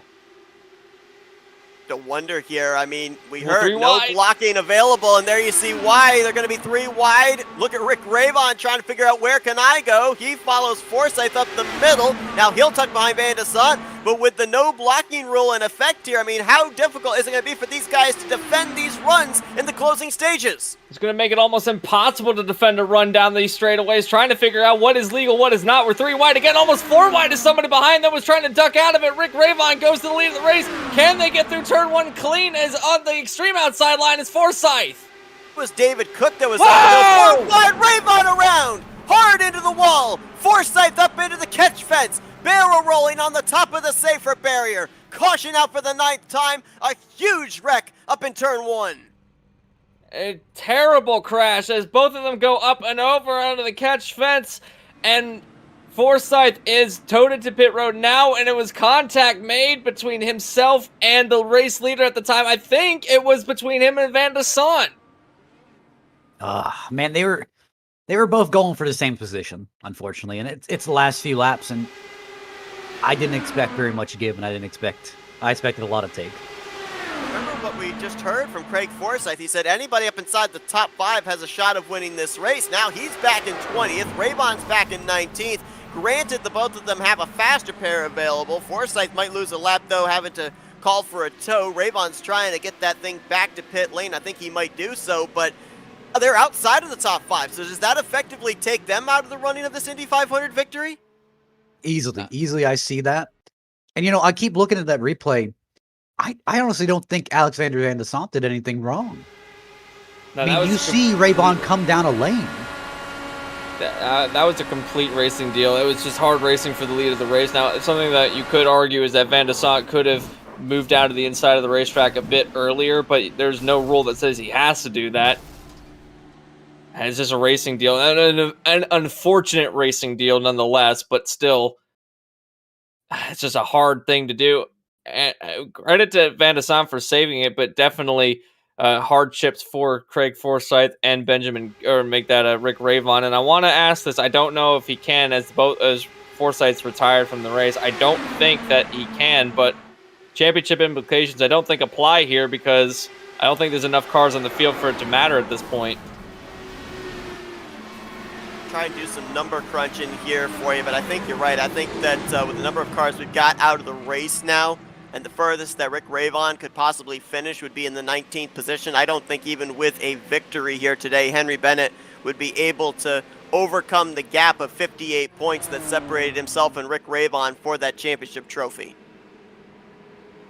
Unfortunate for the well, if this had happened with any more cars on the field, we might have been saying a different story, but this is, I don't think, within championship range for our two protagonists. But Rick Ravon still on the pit. Actually, he's coming around now, trying to make some positions gained, or trying to stay on the lead lap, really. He's got one faster pair that he can use, so he undoubtedly will use it here, as he has gotten the faster pair done and backing away. He's not out of this hunt yet, He could still win this race. I don't think it's likely, but he could make his way through the field if there's some kind of incident happen, and I wouldn't be surprised if we see him at least in the top 10 by the end of this race. So we've had Henry Bennett out in front. He's led a lap. So right now, if he wins this race, the most points he would get would be a total of 51 points. If Rick Ravon finishes where he is at right now, and he's led a lap, he would get 12 points. So there is no way mathematically that 58 points can be cut into, and for Henry Bennett to be able to pass Rick Ravon for the championship. That's not going to stop him from trying to win this race for sure, but at this point in time, with the fact that we've got so many cars back in the garage area, each car that went back behind the wall just made the chances greater and greater for Ravon to be able to take this championship trophy, and made that long shot scenario for Henry Bennett be less and less. And as if these drivers didn't have enough things to worry about, now there's these guys down here that are thinking, hey, please do not interview me during this caution period, or else I'm going to end up in the catch fence over in turn 2. Yeah, I didn't realize just how powerful the commentator curse was until we ended up jinxing poor Forsyth. But he's back on the racing circuit now. Didn't retire, which is something I thought he might have done, but he actually has gotten back out. Only a lap down. If another caution comes out, which at this stage he's hoping happens this time, is that he'll get back on the lead lap. But we are running out of laps in quick succession. We're going to come down to 11 laps to go when we get the green flag, meaning it is officially crunch time. I think if we get a caution within 5 laps, or even just with 5 laps to go, it might be a 1-lap shootout, but within 5 laps to go, whoever the leader of the race is at that point, I believe, will win this race. Van de Sant will be the leader. David Cook will now be in second place after all of that chaos. Nick de Groot will find himself in third. Henry Bennett, Charles Teed, Herrick Song, which for some reason has found himself into the top 7. And I have no idea how. He's been all over the racetrack. He's had cars run into him. He's been in the wall a couple of times, but he still finds himself in the 7th place, which really just, hammers home the never give up attitude. So he's right here in 7th place. Eric Peterson will line up in 8th. Moskovich will run in 9th, and Jim Brooks will make out the top 10. So a lot of drivers still within a chance and opportunity to make something happen here. It's going to be chaos until we get to the end of the race. I remember when I brought up the question about David Cook in relation to if it came down to him and Rick Ravon, if he would go for the victory. Well, you said you want to make sure you get that championship. Ravon's got that championship now. David Cook's had 7 starts on the season, 3 of those finishes inside the top 5. Best finish at runner-up at Iowa Speedway. The reins are off for the 24 now, right? Oh, absolutely. Absolutely. Pace car makes the dive onto pit road. Maybe for the last time here today. We'll wait and see, as there's going to be 11 laps to go here at the Indianapolis Motor Speedway. Alex Van de Sant's been really good on these restarts. Let's see if he can keep it in his rearview mirror once again. David Cook, Nick DeGroot, Henry Bennett, and Charles Teed. That's the top 5 headed for turn 1 once more.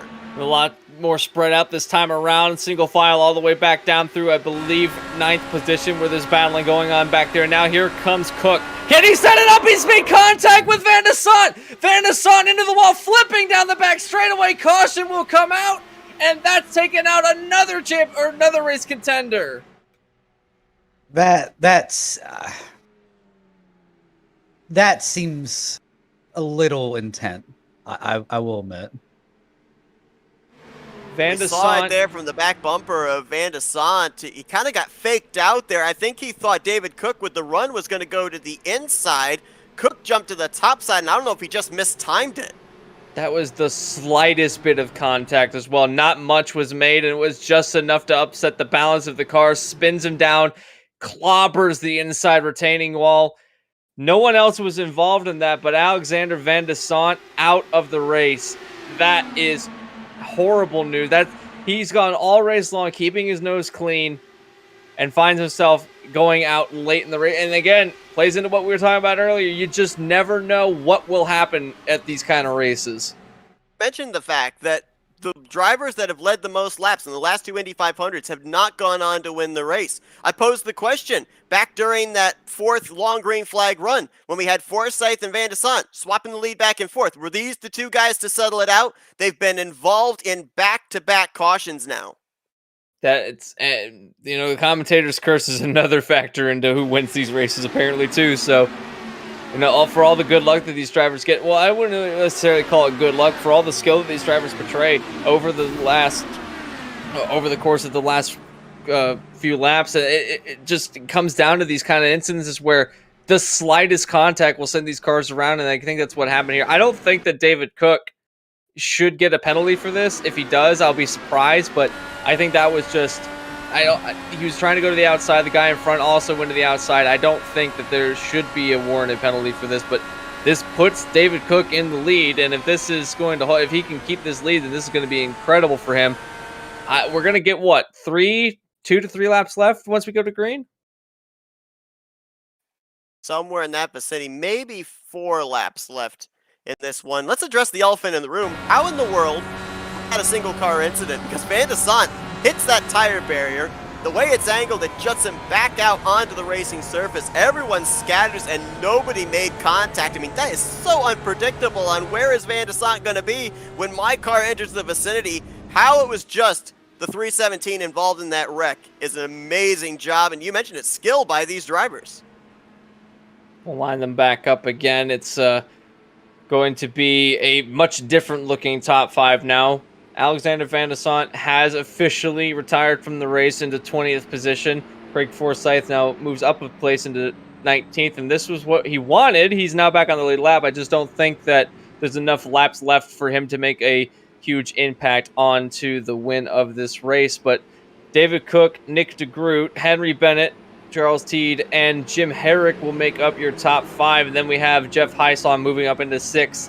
Eric Peterson, Dylan Moskowitz, Jim Brooks, James Watson now moves up into the top 10 after the departing of Van de Sant with only a handful of laps left. Do we get to the end of this race under green, or is it really a matter at this point keeping your car in the lead no matter what happens? Because if a caution comes out, this is effectively the final caution we have before point of no return. Anything that happens after this, the next flag will end the race effectively. So does the strategy now shift to, instead of gunning for lap 200, do I now gun for lap...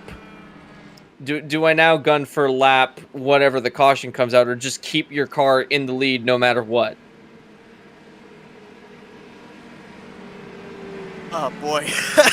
Well, put it this way. I'm glad it's the drivers having to make the decision and not me. Yeah. And, I mean, in the case there with Van de Sande, he'd done a really good job up to that point of keeping the drivers in his rearview mirror. The errant little bump there by David Cook obviously ends his day, but I mean, want to be the leader in case that caution comes out for sure, but I don't want to be the leader if we end up making it around to the white flag, because then you're just a sitting duck for the runs that are going to come. We already documented it. These drivers are not allowed to block, and we've seen 3 wide several times for the race lead as a result of it. It's between a rock and a hard place for sure. I think it's basically just a bit of a crapshoot here. You basically play the cards that you're dealt based on what the scenario is. I think your mentality has to be you're going to get your car to the front and try and keep it up there, but that's obviously easy for me to say up here in the commentator's booth. Yeah, these drivers know much more what these cars are feeling like at this stage in the race, and I can't imagine that it's going to be, anything imaginably well. I misspoke earlier. I forgot that we have 3 extra laps added on to our telemetry, so I was calling the wrong thing. But we are now coming down to the final 5 or so laps, and again, the same point remains. Next flag will more than likely end today's event. So whatever happens here happens, folks, and we'll see what happens in a few laps' time. David Cook will get the control of the race. Will he wait? He's waiting. He's gone now. David Cook gets us back underway. Nick DeGroot, Bennett staying with him as they snake down to the inside of the racetrack. Get that too big of a lead, can David Cook, because DeGroot, Bennett, Teed, they'll draft right up to him quickly here through 1 and 2 and on to the long back straightaway. There you see it. Gap closes. DeGroot to the back bumper of David Cook down this back straightaway. The snaking begins, trying to cut the draft. DeGroot with the slipstream gets the run to the top side, headed for turn number 3. Bennett thinks 3 wide. Oh, he almost slid right in between them, but DeGroot will take the lead of the race. Now Cook will set up a slingshot down to the inside of the outside of the racetrack, try to get the momentum down, but to the inside goes Henry Bennett. Down to the inside, nose to nose, and now what we got is a 3 wide situation almost between second place, 2 wide for the lead. Nick DeGroot and Henry Bennett in a battle. Seen Nick DeGroot do this in the past at Indianapolis, right down on that white line. If you're going to pass him, you're going to have to do it the long way around the racetrack. Maxwell Caldwell. Is that going to bring out a caution? There's no oncoming traffic, so they might be able to keep it green, and for the time being, they do. No caution. Battle side by side. Bennett and DeGroot heading into 3. Top 6 making the top 7 now in this group of cars trying to battle for the lead of the race. DeGroot to the lead of the race. Bennett down. Charles Teed has made his way up into 3rd place as they shuffle for the lead of the race. Bennett to the outside. He's got Cook right behind him to try and push him. Does he get the lead of the race? Can he make it stick on the outside? I don't think he can, as DeGroot to the inside will maintain some run. Can't quite get the job done yet. Down in the back straightaway out of turn 2. They're still side by side. 3 wide now. DeGroot's all by his lonesome on the bottom. He didn't get the exit he wanted off of 2. Bennett edges ahead down the back straightaway. Cook high wide and hits him. He had help from Teed on the top side. Still 3 wide through the tight turn 3 into the middle of 3 and 4. Through the middle goes Bennett, will take the lead of the race. DeGroot to the inside. Charles Teed now falls back into 4th place. Look at Jim Herrick. Don't count him out of the race. He's made his way into 5th place. He's got, I believe that's Eric Peterson right behind him, trying to make his presence felt. Jeff Highsong now in the mix. Not a lot of room given there between the wheels of the 007 and the 24 through turn 1. Really close between the race leaders. Here comes DeGroot. Here comes Teed. They've got to run. Where do they go with it? Right down to the bottom goes DeGroot, headed for 3. Teed looks to go up the middle, 4 wide. 3 wide, DeGroot takes the lead of the race down on the inside line, and it looks like that Teed's going to try and follow him on the inside to get around David Cook. Will put a wheel to it. There's been contact. Down spinning to the inside retaining wall, and I think they've managed to keep it onto the pit lane entrance. No! Caution will fly. Race is over. Henry Bennett, I believe, bait Nick DeGroot back to the start finish. Now the question here is it frozen field at the time the yellow flies, or do they race it back to the start-finish line? If that's the case, we might have to go back to the exact moment the caution was thrown, because I think Bennett and DeGroot were side by side off of turn 4. Point is, someone, either DeGroot or Bennett, has won this race. those flipping cars behind them has brought out the yellow flag. It almost had stayed green. If they hadn't bounced back on the racetrack, we might still be battling for the lead of the race right now. But Cook and Teed make contact coming out of turn 4, and that has had huge race implications. For the third position at the time, Teed and Cook. Teed going for a wild ride, and yeah, there was always the hope that these drivers were going to keep it down there below the racing surface, but just the angle of that inside safer barrier projects the cars back out onto the track. We've seen it all race long, so the likelihood that we were going to be able to avoid the caution, especially with oncoming traffic, was very, very slim. The yellow flag did not fly immediately after the contact was made there into that inside wall. It came out about a second after, so it's the big question of when did that yellow flag fly and who was ahead between the 89 and the 007. Right now, under pacing, Nick DeGroot is P1. Nick DeGroot has won this race. Not only did the caution come out with him in the lead, but he crossed the line as the leader. So if we go back to initial point of caution, even if we go back to start-finish straight, it is Nick DeGroot that has won this race. Great call. Yeah, off of turn 4, DeGroot had the top spot on Henry Bennett, and you'll see he maintains it all the way down to the start-finish line, was ahead.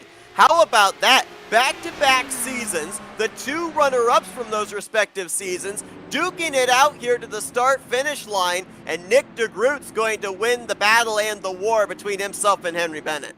Not only that, but he will put himself down as a multi-time winner this season, which means of all the drivers that have won a race this season, every single one of them have been a multi-time winner, and it comes at the biggest race on the season. Closest finish with the checkered flag waving in the Indy 500 here for the Dark Horse Racing Series was last season, 18 one-thousandths of a second.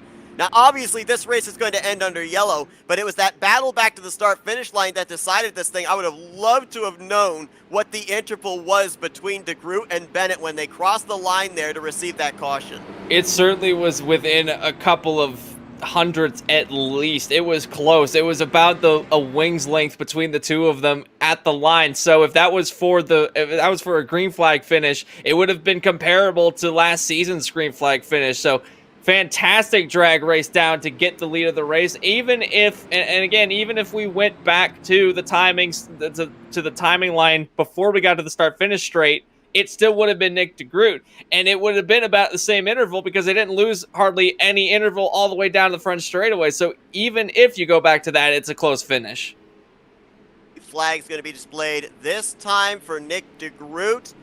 The 2.5 miles to traverse around the Indianapolis Motor Speedway before he'll be picking up the checkered flag. Led the most laps here 2 seasons ago, finished runner-up, did not take part in the Indy 500 last season. This year, he is going to be an Indianapolis 500 winner. He'll be the only driver under the Dark Horse banner to have an Indy 500 victory and a championship in this series, and that'll take place in just mere moments. We saw the Max Caldwell, the aftermath of that incident. I believe it was a multi-car wreck that also involved Gale Brooks. Brooks finishing out of the race in the 19th position, Caldwell on pit road, and then, of course, the incident there with David Cook and Charles Teed. That is going to finish Teed in the 17th position. Right now, David Cook, that mangled car, is still running. Going to look like he will cross the start-finish line in the 11th position when they come back around. So as they parade around the back straightaway, 200 laps.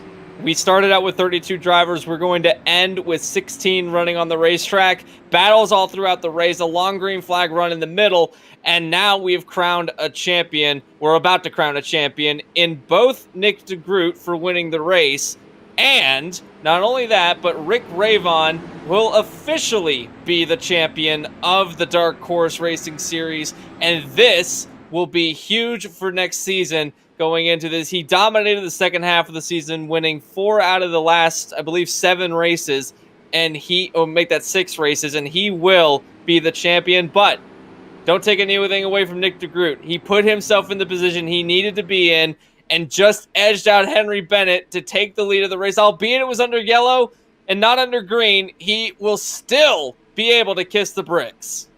Win is still a win here at one of the most historic tracks, the motorsports circuit. It branches all types of different motorsports, whether it's stock cars, whether it's open wheel racing. And Nick DeGroot crosses the yard of bricks that he will be kissing momentarily. He is the winner of the Season 4 Dark Horse 500 presented by Troy Lee Designs. Long road to get to this point for the former champion, but he finally closes the deal. And a feel-good moment as well. He did everything he needed to do in order to put himself in the spot, and that includes being in an opportune spot where something were to happen behind him. And that's what I thought we were going to talk about. Do you race for the lap 200, or do you race to be in the lead? And I think he shifted his focus to race to be in the lead no matter what you have to do. And this 89 crew is ecstatic down in the pit lane as they have just crowned ourselves a race winner. Also crowning ourselves a champion in Rick Raven, as he will be parading around to the front straightaway to join Nick DeGroot in a dual celebration. Both of these drivers have something very important to celebrate today. Another championship won here tonight or today as well, and that's the Manufacturers Championship, the Team Championship. Factory Back Motorsports came into this race basically already clinching that championship, but how about DeGroot and Henry Bennett, the Factory Back Motorsports teammates, 1-2 here to close out that Team Championship for the season.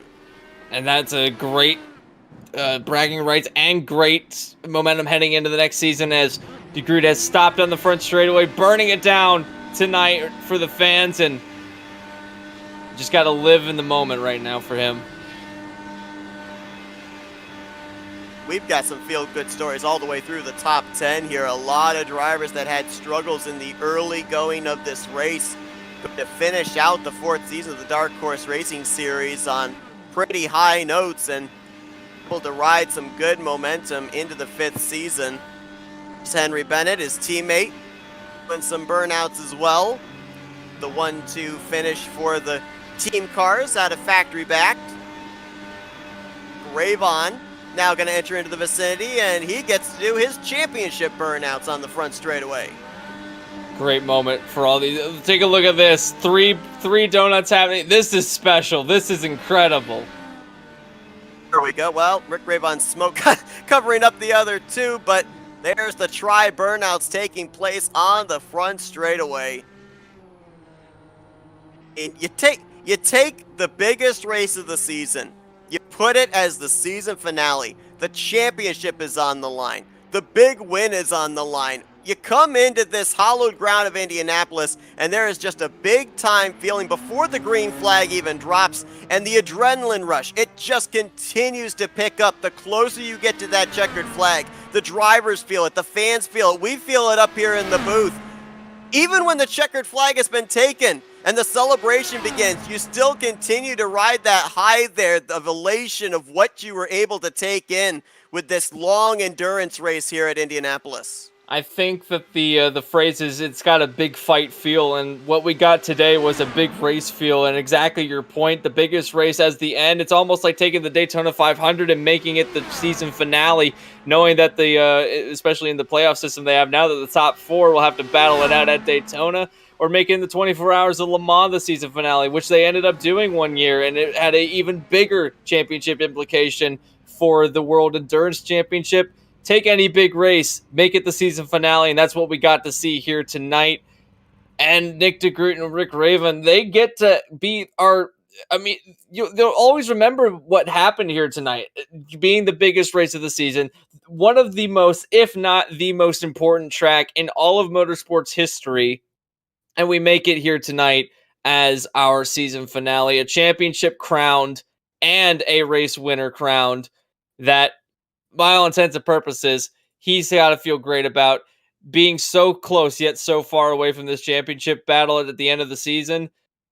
At least he gets to cap it off with a race win tonight.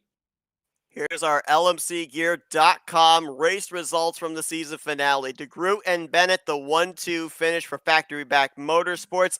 Jim Herrick ties his best finish of the season, third place. Great performance for him, a guy that we really didn't talk about the entirety of this race, a true dark horse. Jeff Heisong going to bring it home in the 4th spot. Eric Peterson with a great performance here in the Indy 500 in 5th.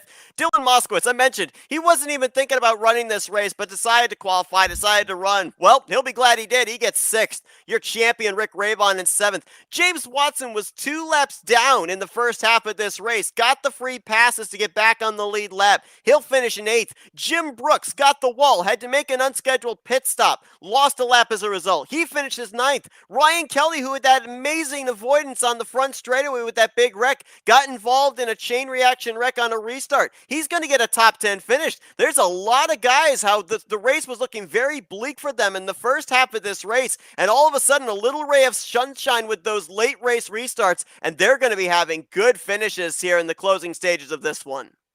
Absolutely. Fantastic race all the way around for these drivers that even at the back of the pack, you look at some of the stories that we were talking about, the accomplishments in today's race, but you also have to acknowledge the heartbreaks in today's race. Alexander Van de Sant leading the race, was one of the most dominant cars all race long. Will finish the day out in 20th after losing the lead and going out due to contact very late in the race. Will finish the day in 20th. AJ Musselman was another driver that was floating around the top 10 all race long. Will end the day out in 22nd place. Just look down these drivers. Bronson Stafford finished 30th after having a fast car and then just getting contact and sending him out in the inside wall and causing his day to be over. And of course, you've got the drivers that did finish the race, but you often wonder what could have happened if only. Craig Forsyth goes into the wall, battling for the lead, was able to get back on track, get his lap back, and still finish at 12th place had he had a few more laps. If there were 15 laps to go in the race, we might have seen him back in the top 5, but for every accomplishment, there's always the what if. Matt, I mean, obviously, elation for some drivers, the disappointment for others, but now, once this checkered flag has been taken, the focus turns to next season. What's the mentality for these guys? Do you just look at next season as a clean slate? Do you look back at this race and what's happened this previous season as something to either build off of or get your season turned around after the offseason here? Or, I mean, how does a track like Indianapolis, a big field race like this, how does it affect you for the upcoming year? My biggest recommendation is don't read your own headlines. Don't buy into your own hype, because when you do that, you start getting a little bit overconfident. You start relaxing, start doing less practice. But he's like, oh yeah, I've got this, and that's what really kind of puts you in that bad position going to next season. What you need to do, take it as a clean slate. Hey, you may have won the championship this season. All right, throw it away. Hey, that's a cool championship. Let's do the same thing next season. Let's go right back to that grind. And hey, with that same amount of practice, that same amount of grind, we'll do it again. Let's go down trackside. Let's see if we can talk with some of our top finishers. We will be eventually also talking with the official Season 4 Dark Horse Racing Series champion. Let's kick things off with Jim Herrick, who started this race from 14th, brings it home on the podium in 3rd place here today. Jim, it's Anthony, Matt, and Seth up here in the FRN booth. You got us? Yeah, I got a copy. How you doing? We're doing great. I can only imagine how you're doing. I mean, kind of an under-the-radar guy most of the day, but up there when it mattered the most, up in that lead pack with a shot of winning this race. You bring it home 3rd position. I mean, it was insane from a spectator's point of view up here in the booth. What was it like being front and center in the cockpit of that machine on those final couple of laps? Yeah, I still haven't been able to peel my left hand off the wheel yet. It's stuck. I mean, it was, gosh, those packs of 3 wide, just, 2 lanes deep or more. It's intense, and everybody trying to break the draft and catch a draft and weave it back and forth. And, I just tried to focus on where there was space and try and be in the space and be behind somebody in a draft and not hit anybody. And fortunately, it worked out for me. We saw a lot of intense racing throughout the entirety of the event, and you kind of slinkied your way through the field quite a bit. But what was kind of the strategy going through the entire race, and what would your car feel more comfortable at as the run started or as the run went on? Well, when things spread out a little bit, um, it was hard to keep on to the draft. Keep catching the draft and keeping up with the pack in front of you was supremely important.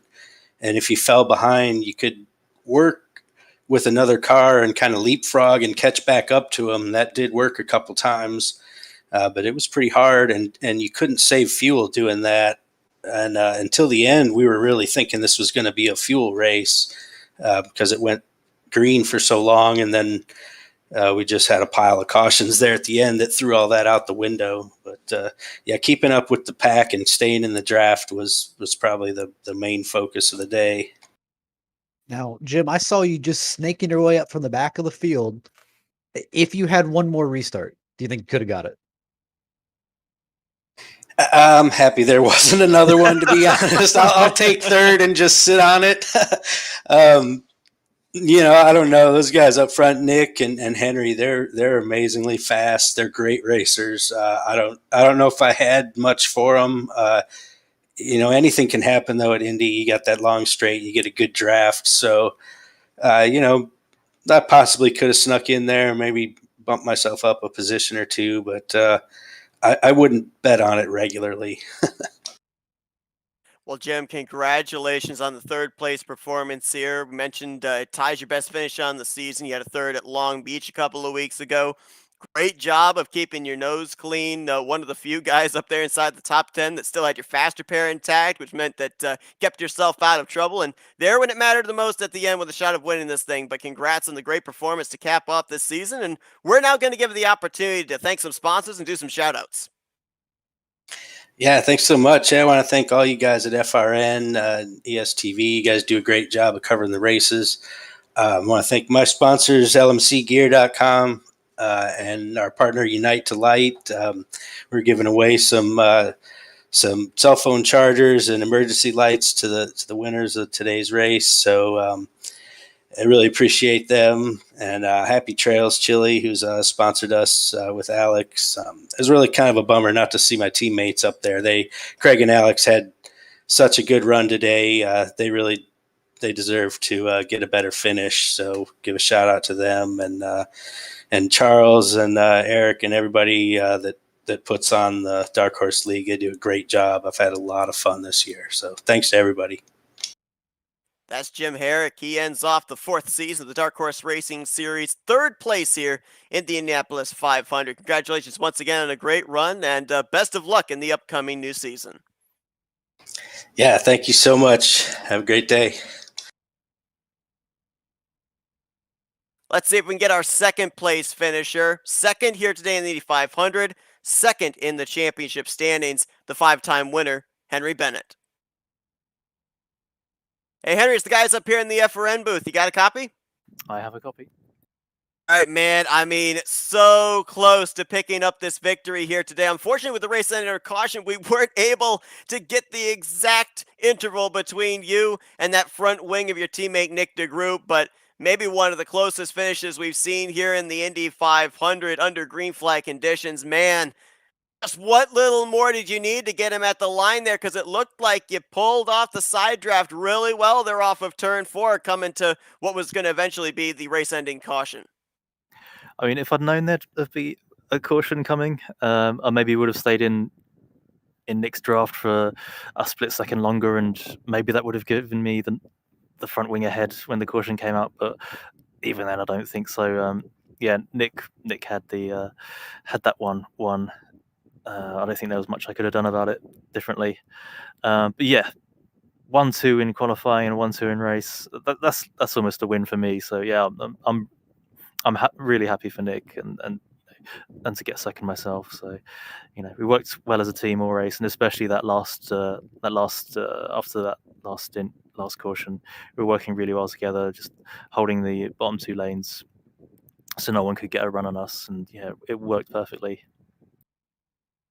Definitely was a interesting race throughout the course of the event. Had a lot of different shifts and tones to it, but at the beginning we saw some green flag runs with some cautions sprinkled in, and then we went into a long green flag run that lasted almost 100 and so laps, and then we ended up with a a bit of a mad dash to the finish of the race. What was your car feeling like throughout the event, and how did it shift throughout the with the track conditions? And what was the car most comfortable at? I don't think it was uncomfortable anywhere really. To start with, me and Nick thought we might try to get a breakaway if possible on the first start, but they reeled us back in. So from then on, we were really just counting laps, saving a bit of fuel when we could, just to make sure we got into the pit windows. But my main weakness was trying to push the fuel slightly too much. 2 green flag pit stops, I ran out of fuel just coming to the pit lane, and that lost me quite a bit of time and made me lose the lead pack a couple of times. But yeah, I didn't learn from the first time I did it. I did it again. So yeah, that's something I have to note for future, not to try and push the fuel that one extra lap when and run out of fuel in pit lane. Now, I'm going to ask you the exact same question I asked Jim, and I'll wait to hear your response. But if you had one more shot, one more, green, white, checkered, do you think you would have been able to win it? I think it could have been anyone's really. It would all depend whether we went the distance to the checkered flag or a caution came out, because you do kind of want to hang back sometimes and wait for the run.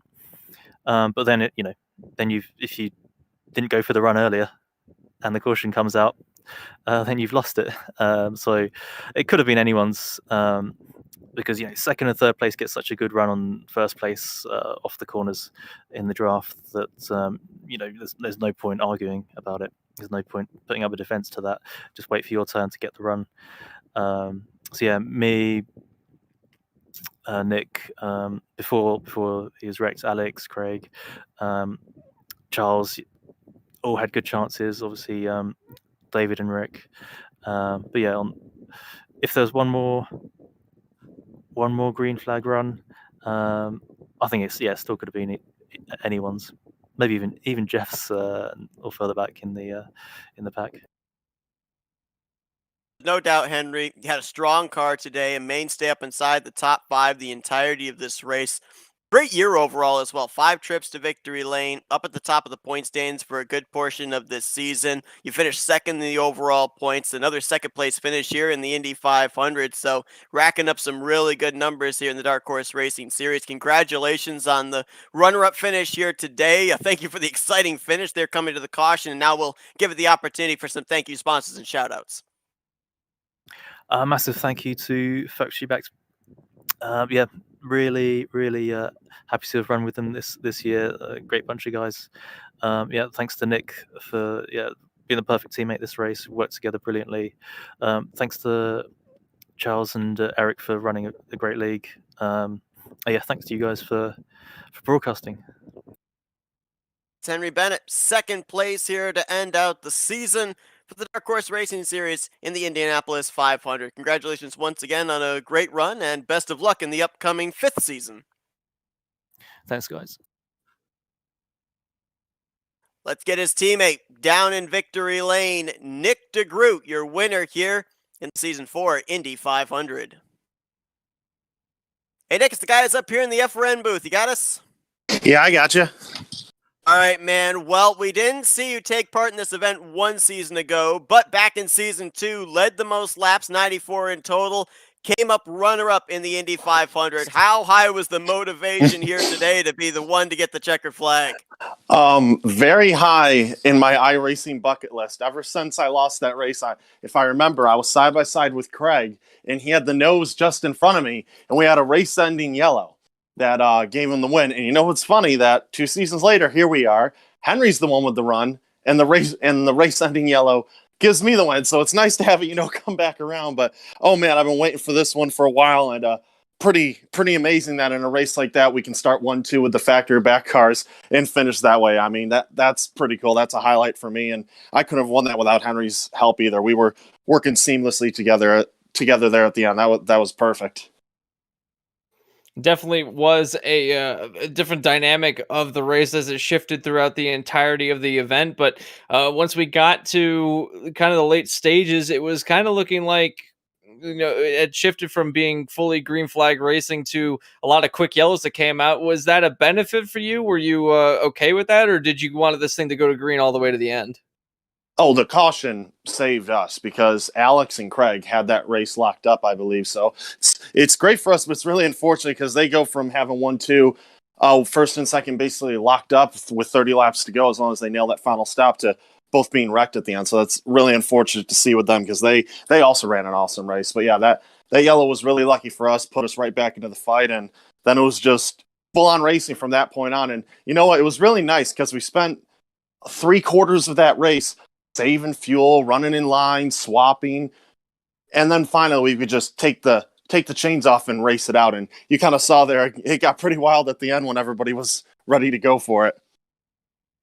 So Nick, I've got to ask. I mean, what's next? I mean, what can you take from this in the next season? I mean, you've won the championship, you've won the Indy 500. I mean, what's left? Win the championship and the Indy 500 again. So,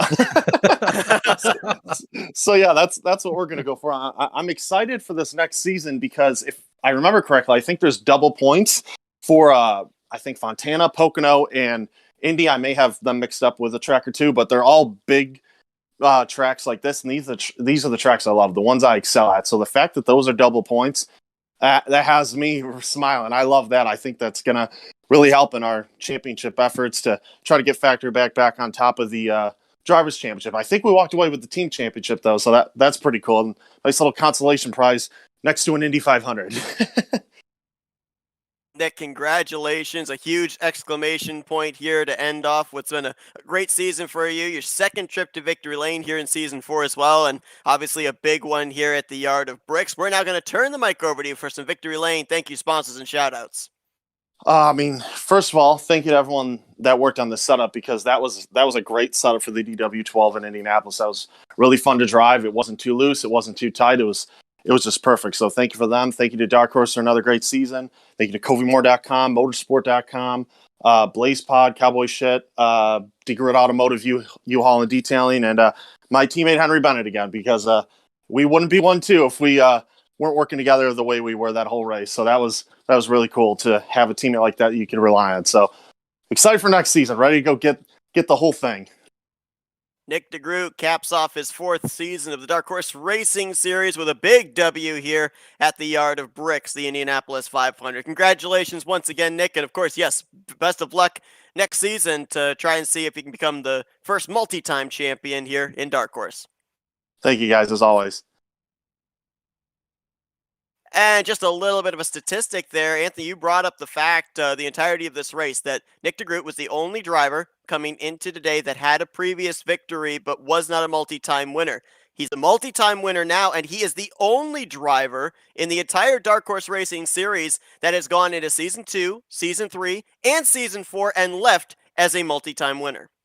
That's incredible. That's another huge stat that he can add to his repertoire, and that's going to pull some momentum going over to the next season. We keep talking about this season finale, but we have to remember there's another season coming up very shortly for these drivers, and this will carry momentum or, be a bit dissuading for some drivers that are going into the next season. But for Nick DeGroot, I think that hitting this high is about as high as you can get, other than winning the championship and winning the race. Obviously, we have a champion crowned in, Rick Raven. So one championship crown, another one win the race. But if he had done both, then I think that would have been just the highest of highs for DeGroot. What do you guys say we dial up our champion? It's official now. Rick Raven has claimed the Season 4 Dark Horse Racing Series Championship with a 7th place performance here at the Indianapolis Motor Speedway. Hey, Rick, it's the guys up here in the FRN booth. You got a copy? What's going on, guys? Well, man, I asked you last week at Texas, what's the strategy coming into the season finale? You still had one driver that had a shot of taking the championship from you, and you said, I'm just going to go for this victory. I'm going to go hard the way that I always do. You bring it home 7th place here today, but man, it seemed like all the way through the field, it was a hailstorm of moves being made. How nerve-wracking is it as a driver when you're out there and also trying to preserve that championship, or was the championship kind of just a second thought at that point in time to try and get that Indy 500 victory? Well, as far as I knew, I had the championship wrapped up because you can only get, first of all, Bennett didn't get the point for the pole because his teammate took that away from him, and he needed to get all points. I got a lap lead. He got a lap lead. I think I got fastest lap towards the end of the race. And I mean, even if I finished dead last, I don't think he had I thought I had it wrapped up after the last race, but I mean, still, you come into a race like this. It's the Indianapolis 500. Um, Towards the end of the race, early in the race, people are taking it easy. They're conserving fuel and all of that. But towards the end is where it got really crazy. And, um, we had a real good shot at it. It would have been nice to cap off the season with an Indy 500 win. Van de Sant and I went into turn one. I got a pretty good run there. And then we went into turn two, and I turned in to give him room. I turned in a little bit late, and I guess maybe he turned in a little bit later, and we ended up making contact. And it's a shame because I think that would have been, we had a good shot to win it, and even to get up there in the top three. But I'm glad to see that Nick DeGrood got it. He deserves it, and he's a class act, and he works real well with his teammate Henry Bennett there, who finished second in the championship to me. And it's nice to have that monkey off my back. I'm a whew, I'm a dark horse IndyCar racing champion, baby, and it's just been a fantastic season. Like I said before, my goal when I first joined this league was to just win a race. Would have been an accomplishment, but to win five and be tied for the most wins with Bennett, and then come away and actually win the championship, I couldn't have asked for anything more. It's just been a great season.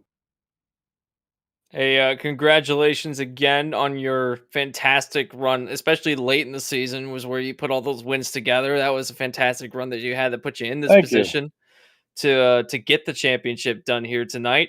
I want to speak on the part of today's race, though. It seemed like it was an interesting mixed bag of strategies that we went through, and you had one of the a bit more aggressive strategies of doing an undercut. If the race had gone green to the end of the race, would that undercut have paid off with you and your teammate? Well, no, because there was a time I forget like around what lap, but we pitted. I actually overshot the pit, so that cost me about a second. And then Bennett got by when I was exiting the pits, and Moskowitz got by as well, and I ended up with AJ Musselman behind me, and I was hoped that he was going to start swapping with me so we could at least stay with those guys. They were only about a second, 1.1 ahead, and I knew if we swapped, maybe we could maybe reel him in. But Musselman stayed behind me and just stayed behind me, and I called out. I said, "We need to swap, or we're going to continue to lose ground to these guys." And he just stayed behind me, and I was like, "All right, well." I don't know. Maybe he didn't hear me, or maybe he just was interested in saving fuel, which I don't think at that point we needed to do because everybody really just had one pit stop left. Everybody. So I didn't understand that. And then one of the new guys came up and he caught me and he got around me. And then I called out on the radio. I said, "Oh, finally somebody who will swap with me." And then we actually started to reel in third and fourth place. Yeah, it's just I don't even know what to say. I can't believe that I came away from this thing as the champ because such a strong field. And as far as the nerves are concerned, I don't really feel nerves with this stuff. I've been doing this far too long. I was out there having fun, and yeah, you want to win. I got a great teammate with Dave Cook. He's a fantastic teammate. We work together real well. Um, uh, I don't know what to say. So, Rick, I've got to kind of point out the obvious. With next season's schedule being a little bit more interesting, going to a few more different tracks, adding a few more varieties. Do you think it can go back to back next season? Oh, who knows? I mean, you know, it was pointed out in this interview that I went on kind of a tear towards in the latter half of the season. The reason is because I just got super focused. Oh, and I had a great teammate, Dave Cook. Once I saw that the championship was in reach, that's the time to turn it up. Hey, you might as well go for it now. And so, the last half of the season proved to be very successful. As for next season, the monkey's off my back, so to speak. No, not that, but the weight has been lifted. So I just can't see myself going after it as hard. I'm gonna run with Cook, and we're gonna do what we can to work together and be smooth and safe, and just have good finishes, maybe win some races, and go for that team championship. Rick, we saw you make your Dark Horse Racing Series debut at this very race 1 season ago. Who would have known that 1 season later we'd be talking to you as the champion of the Dark Horse Racing Series? Congratulations on an absolutely incredible season. We talked about the ups and downs you had, the middle point, battling, of course, the COVID virus and everything, but able to find victory lane just a couple weeks after that. Definitely been a championship run for you here this year. Congratulations once again. And now we're going to give you the opportunity for some championship victory lane thank you sponsors and shout outs. Yes, it's a championship sponsors and shout outs. It's much different than a regular sponsors and shout out. Well, I guess you know what, since you mentioned it was my debut race last season, I got to thank Joe McAdory, because he's the one that said, "Hey, Rick, why don't you come race with these guys at Dark Horse? It's a good series, good league. It's got guys like the Groot and Maleska and Bennett, and at the time, Polo Hernandez was racing with us. But Teed and all of these guys, Eric Peterson, and he says, I think it'll be a good challenge for you, and it most certainly was a good challenge. So I want to thank him for getting me into the league, and obviously Teed and Peterson for just for running the show, and just everything goes so smooth. 99.9% of the times, no league is perfect, but just a shout out to all the drivers for a great season, for hard racing, and for the most part clean. Nobody's perfect. I make mistakes. Everybody makes mistakes, but this league is pretty much as clean as it gets. So thanks to all the drivers. Thanks to everybody who's out there watching and support this league. Thanks to my Lord and Savior, Jesus. I love you so much, Jesus. My wife, I don't know if she's watching. She's in Massachusetts right now having a weekend with the ladies. So I got to sit here and be alone all weekend, which is fine. That's fine. I don't have to sleep next to her and hold her like I do every night. No, I don't miss it. I don't miss it at all. Yeah, right. But hi to you, honey. I hope you're out there watching, and if you are, you're probably disappointed, but that's okay. We'll be back. And a shout out to my daughter Mila. I know that she's watching. I love you, sweetheart. Big shout out to my teammate Dave Cook. Couldn't possibly find a better teammate out there. Just so awesome. And I want to congratulate Nick on his Indy 500 win. Like I said, he deserves it. He's a class act, and I look forward to racing all these guys next year. That's Rick Ravon. He's your champion here in Season 4. He'll head into the new scene as the defending champion of the Dark Horse Racing Series. Once again, congratulations on a job That's well right. done. I'm going to have a number 1 on my car next season, and that's where That's it should be, because this car, this Gould Charge is Rick Mears' Gould Charge from 1982, and he had a number 1 on that car. So I guess I'm going to have that proper number 1 next season. Hey, all right. Gonna channel Rick Mears next season, is the champion here this season. Congratulations on a great job this year, Rick, and of course, best of luck next year. Try to defend that title in the upcoming 5th season. Well, we'll do what we can. Thanks so much, Seth. Thanks to the FRN broadcast team too, by the way. I forgot to thank you guys. You do such a great job. Love watching your broadcast. Thank you. Rick Ravon, 5 wins on the season. 7th place here tonight to secure the championship. And you brought up the question there, Matt, to Rick about, what's the approach then for next season heading in as the defending champion. Big thing that Scott and I have talked about all season long is the level of competition that there's been at the front, middle, and back of the pack. It's just been nonstop action. And you look at these names: Rick Ravon, Henry Bennett, Nick DeGroot, Matt Wagner, Robert Maleska. And you've even seen some drivers make some appearances up here with good runs, like Jim Herrick, Jeff Heisong. I mean, these are some guys, still Moskowitz, that we may be talking about in that championship battle next season. David Cook came in mid-season. What would it have been if he had run the full season? Something tells me that this Indianapolis Motor Speedway and this season finale has set a very interesting, very exciting stage for the new season coming up in Season 5. You pretty much hit nail right on the head, where we typically at the end of seasons, we see new faces start to show up and old faces sometimes even disappear or continue to go on. And we've had the pretty much the same event this season, where for the Indy 500, we've had new faces come back, where we had old faces come back and new faces come in.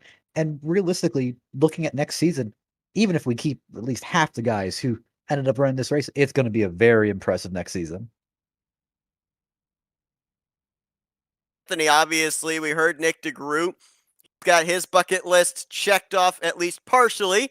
Now he wants to go out and get himself another 500 victory, and he wants to get himself, of course, another championship as well. Obviously, the checklists are being assembled for all of these drivers starting next season, and we heard him talk about the fact, too, Matt brought up the fact that a lot of interesting tracks going to be making their debut on the schedule. We've got some double points at some of those events as well. So it kind of keeps it fresh for these guys in the upcoming new year.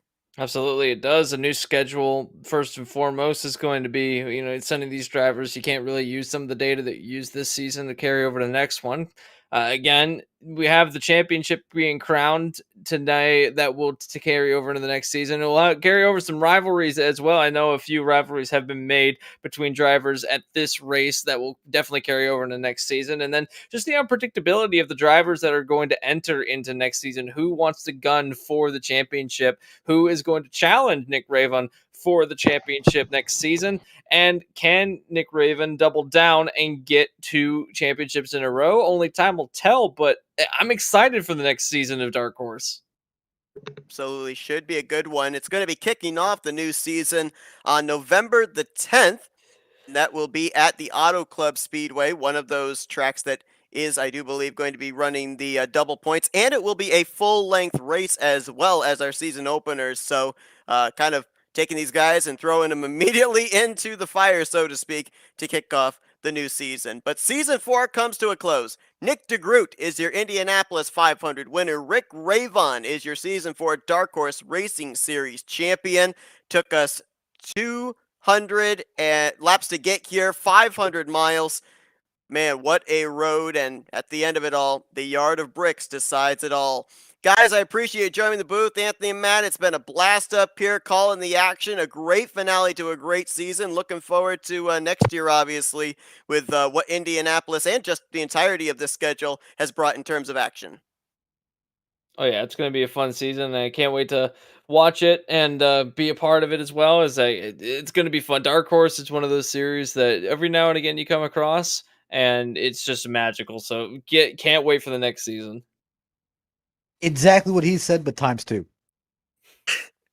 And I'll times 3 it. Thanks to everybody that tuned in here to our event to close out the 4th season of the Dark Horse Racing Series at Indianapolis. Appreciate you all and hope that you join us for the 5th season. Again, going to be starting on November the 10th. That'll be on a Wednesday night to kick off the brand new schedule of Season 5. For Matthew Rodriguez, Anthony McCurry, I'm Seth Cole. Thanks for joining us here this season for the Dark Horse Racing Series as you've been watching another broadcast courtesy of the Flat Out Racing Network. This broadcast is the copyrighted work of Flat Out Racing Network and may not be rebroadcast, retranslated, or used in any form without the express written consent of Flat Out Racing Network and iRacing.com Motorsports Simulations. Flat Out Racing Network would like to thank you for your support, and we hope you enjoyed tonight's broadcast.